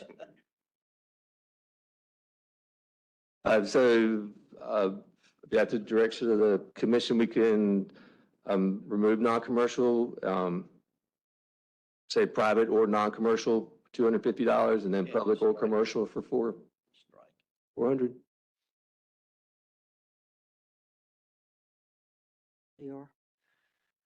I mean, the way I read that is it's private, non-commercial could be read as residential for profit development is 250, but if it's a commercial instead of residential, it's 400. Maybe if somebody owns a lot and let's put a pier on it, but they're not actually a realtor or a broker or something along those lines. Are you okay? Yeah. Madam Chair, I make a motion, we accept the proposed rule language for 07J 1400 as presented. Including 1401 and 1402. Yeah, sorry, including 1401 and 1402. Sorry, Commissioner Andrew, we're going to go over, oh, sorry. Okay, yeah. So we're going to go over 1401 in just a second. So we're going to do 1400, 1401, and 1402. That was the conclusion of 1401 or 1400. I would withdraw my motion. Yeah. It gets confusing. I've been working on it a few weeks. It could be confusing. Okay. Our next rule is 7J1401, complete minor permit applications. This is similar to 1400. Again, this is talking about, we're going to separate, we separated a 204 and a 207 to make it complete dredge and fill or came a major permit applications in 1400, and 1401 is now complete minor permit applications. And again, these rules were combined previously. In A, we talk about when the minor permit application is accepted as complete. Says, shall be informed and include the content required in the subchapter, which is all the information that will be on the next few slides. And again, this rule is very long, it's 10 slides just for 1401. I would say no. All right. Next slide, please. And this continues on with the complete minor permit application, speaks to exactly what should be in the application, name of entity on the deed, first, middle, and last, your phone number, physical mailing address. More on the complete, next slide, please. More on the complete minor permit application. Here's another instance within F, where we tried to clarify the language that the RC suggested and included the land disturbing activity as defined by Demler. Next slide, please. No changes to this, but this talks to proposed development. If the development's in an ocean hazard area, we need to know what your total floor area is, if there's any parking elevated above ground level. And then J goes on to talk about the project drawings, what exactly needs to be in the drawings, what the scale of those drawings should be. Next slide, please. This is continuing with J. Talks about showing existing and proposed features on the lot. Next slide, please. Again, this is 3 as part of J. This talks to needing a cross-section drawing as part of your minor permit application and the information that should be included on that drawing. Next slide, please. This is J4, which talks to the title of the drawing. Looks like we need to probably fix the letter there. But it talks to what the drawing should look like in the title block. It should have the name of the applicant, when it was prepared, and what the scale of the drawing actually is. Next slide, please. Okay. If it's in a coastal shoreline AEC, we need to know the size of the building footprint, any driveways, covered decks, and need to show those calculations. Next slide, please. Continuing on with what's required in a complete minor permit application. Commissioner Hennessy, this is the one that I had taken out. So apparently I had taken it out of previously. This is where we need to do it again. So this will not be in the permanent rule that we put forward. And then N speaks to a minor permit is $100. Next slide, please. 2, copy of the deed, how you claim title to the property. And then 3 speaks to adjacent prairie property owners and how they need to be notified of the process.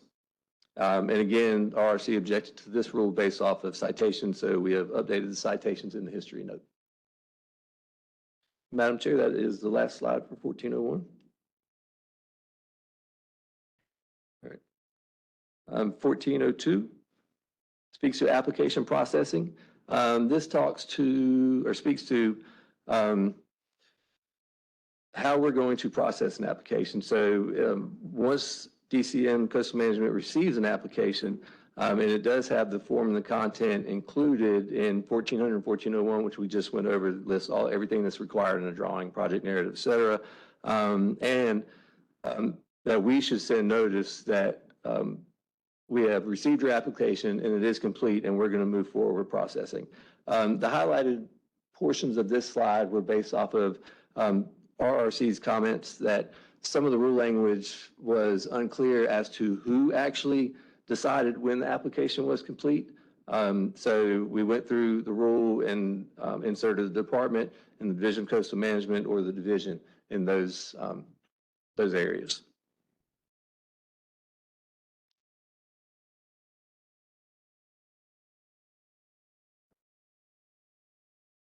And Madam Chair, that is the last slide for 1402.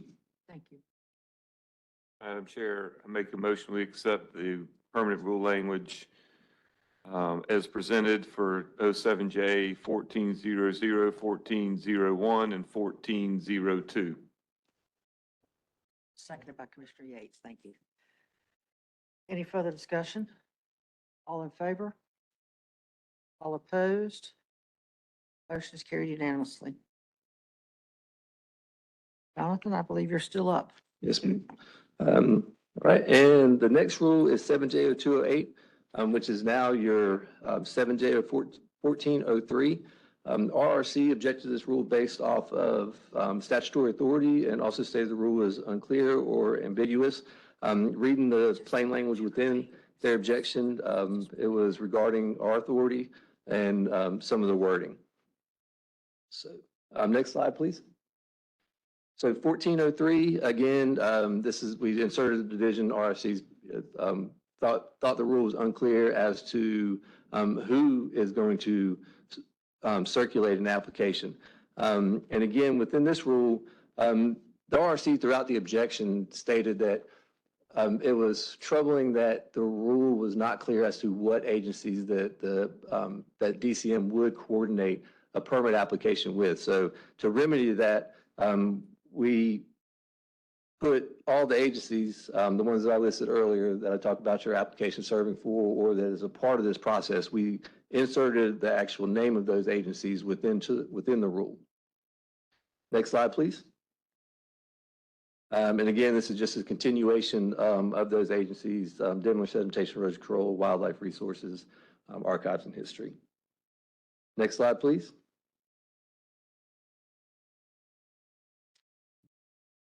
So the RC objected to the original citation that was 113A, 124A. We updated this citation to 124A1, which speaks to the ability of the ability to investigate applications to determine the permittability. And again, in this one, we inserted all the agencies that we would send a permit application to for review. Next slide, please. And again, more of a continuation of those agencies that received the application once complete. And again, we have updated the citations to try to remedy the objections of the RRC. And that's the last slide, Madam Chair, 1403.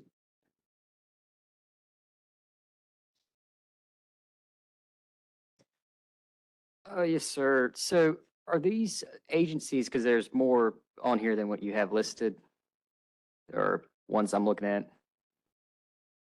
More than listed on the original slide?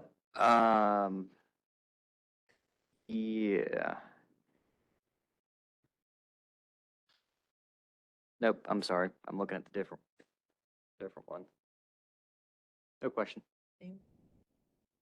Madam Chair, I make a motion, we accept the permanent rule language as presented for 07J 1403.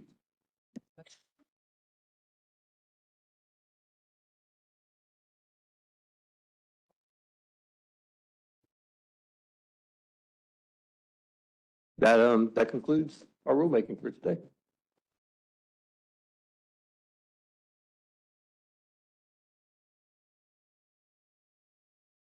Right. Oh, did they? Oh, really? Well, because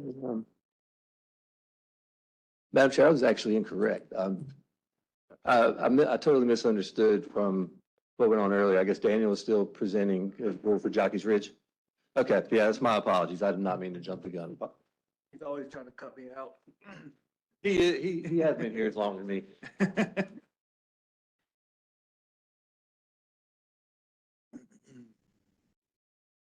Well, good afternoon.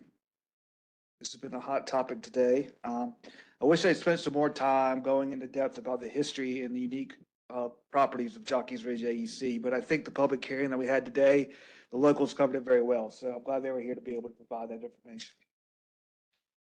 Next slide. So as Jonathan explained, we all know why we're here today. Jockey's Ridge AEC has been vacated. So I'm going to be asking for y'all to move forward with permanent rulemaking to redesignate Jockey's Ridge as an AEC. But before I do that, I want to go into some detail about the history of Jockey's Ridge. And as I said earlier, I wish I'd spent more time with this, but we had a good public hearing today. Jockey's Ridge, as you've heard today, is the tallest dune system along the Atlantic and Gulf Coast.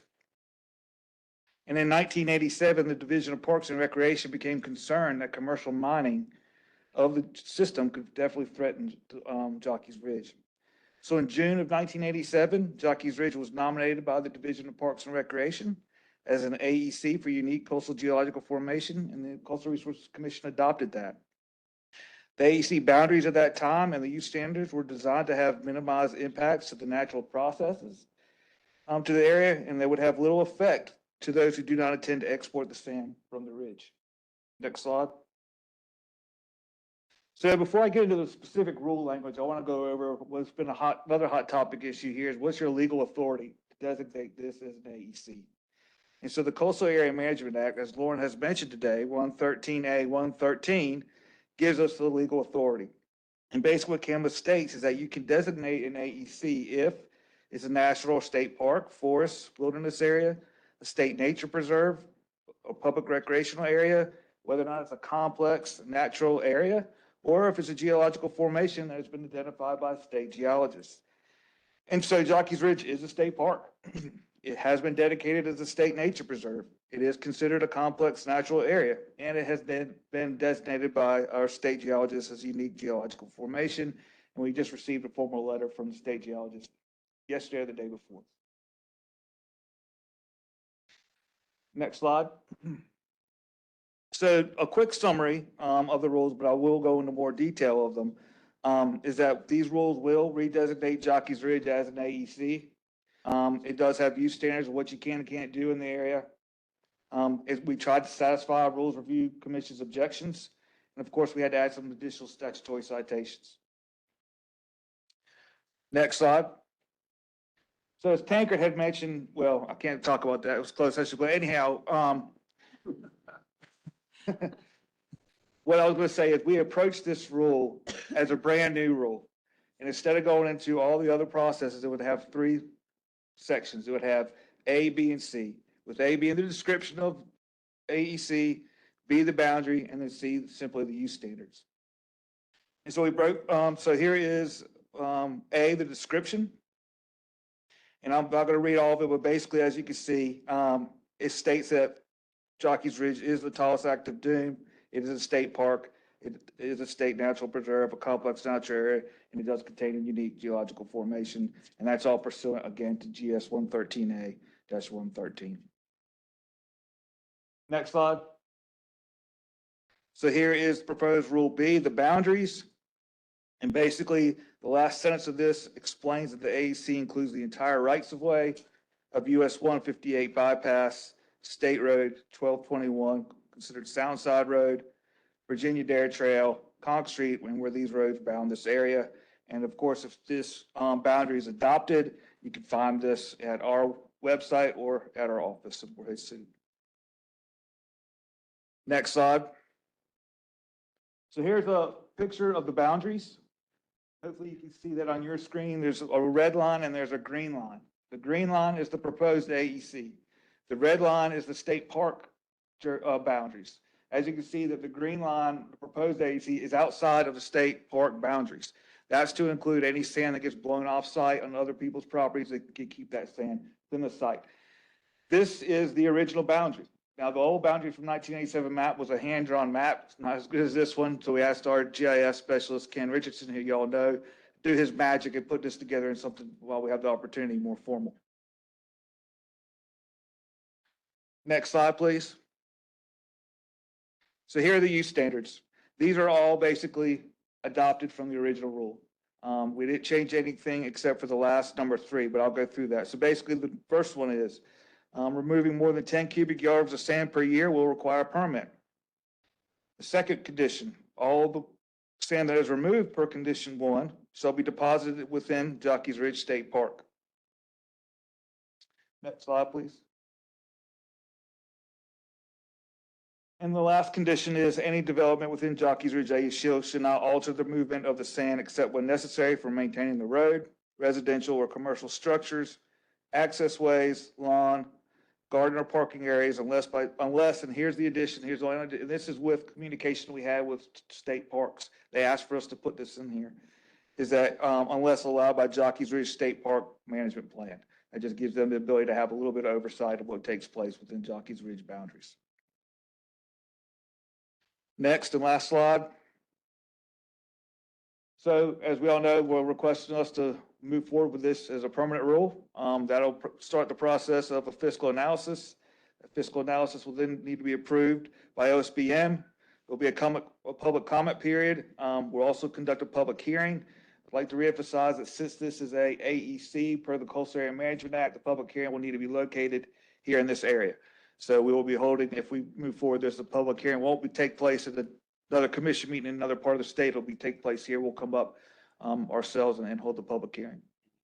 And this is all being required by the APA. So I'll conclude. Happy to answer any questions that you may have. Thank you. Thank you, Daniel. Jordan? Thank you, Chair.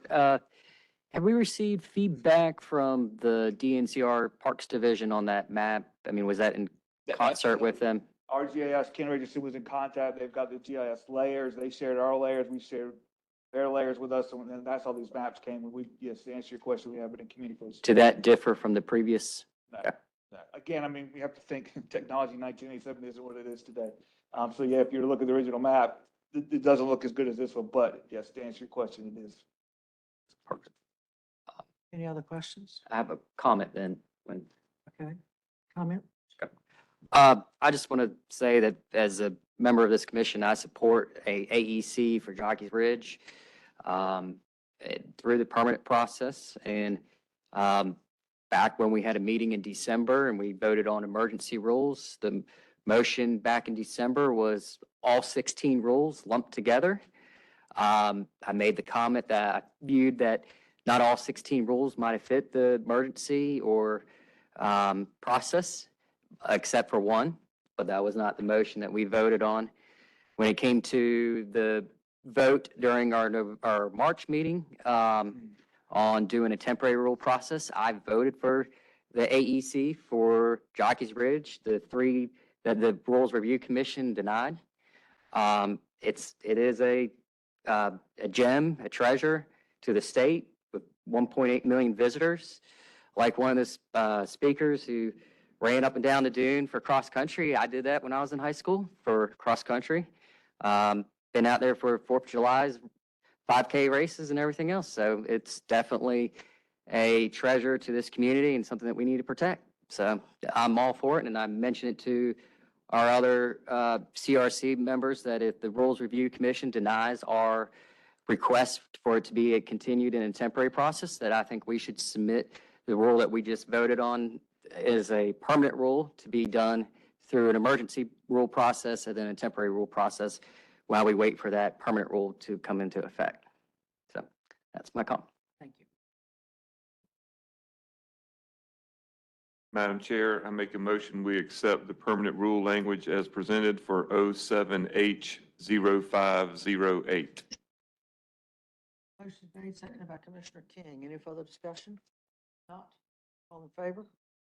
All opposed? It is unanimous. Thank you, Daniel. And thank you, Jonathan, for all the, I'd like to thank staff for all the work they've done to prepare for this meeting. This has not been an easy meeting at all. There's been an awful lot of work done in a short period of time, getting these rules ready to send to permanent rulemaking. Anyway, let's hope that we can survive the public hearing, not just the public hearings, but more importantly, the Rules Review Commission getting them again at whatever time we get through with the public hearings and send them forward. Let's hope they have appreciated the care that we have taken with their comments and Agreed. inserted Thank you. into our rulemaking. Thank you. We heard a public comment, during public comment, a concern about a piece of language in the wheat straw bale conversation. Justin, would you come up for just a minute, please?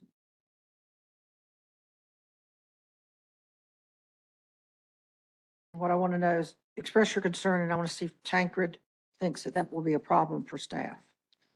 I can't remember, I didn't bring the proposed rule language back with me, but, I think it was, item C, maybe that it said that the rule had to go, had to be reviewed by WRC and U.S. Fish and Wildlife, to see if the proposal will have adverse impacts to sea turtle habitat. I can't remember the wording. That was the same rule language that was referenced in our denial letter back in 2022, to do these straw bales at the time. I look back in my email from the letter from WRC, and there was no mention of definitive adverse impacts. It basically said we can't concur with the issuance of this permit, but there was no definitive language saying there will be adverse impacts if this permit is issued. So with that same language going into this proposed rule, I'm a little concerned, I guess for staff, if they get that same pushback or that same letter comes from either one of those resource agencies, that they may not issue the permit moving forward, and it may go before variance. Is the difference being that we're now going to rulemaking instead of, there really wasn't a rule back then for peat straw bales? So appreciate the comment. The way it's written in the proposed rule is camel permit applications for wheat straw bales shall be subject to review by the WRC, Fish and Wildlife Service, in order to determine whether the proposed design or installation will have an adverse impact on sea turtles or threatened or endangered species. So what we attempt to do with that, by saying will have an impact, is saying that they have to be definitive in showing that there will be an impact. And if they can't, then that's not a basis to deny a permit. I guess what I thought Heather had presented was that was the same language that's already in the rule for sand fence alternatives or for sand fence installation. And if that's the same rule language, that's the same language we were denied under. That, well, we'd have to look into that now because I'm not familiar with that off the top of my head, but I think saying will is a way, and that's one way that the RC has guided us, is you have to show not just the potential for an impact, but you have to state affirmatively that there will be an impact. Yes, sir, I agree 100. I like the wording being in there, and I thought the word will made the difference until I looked back at ours and it was the same. Well, that's how we intend to apply it. Okay, thank you. Thank you. I just wanted to clarify before we left the room that we were on the right path. Okay. We've already done legal updates. Is there any old business to come before the commission? Larry? The only thing I have is, you appointed us to a subcommittee to study third-party petitioning process. And I'd just like to say that we did have our first meeting. We're making progress, and hopefully we'll come out with good guidelines for a third-party petitioning process to be reviewed by the Coastal Resources Commission. Thank you. And Bob or Denise, y'all can come in. Sheila, sorry, it's getting late. It is. You were Denise when?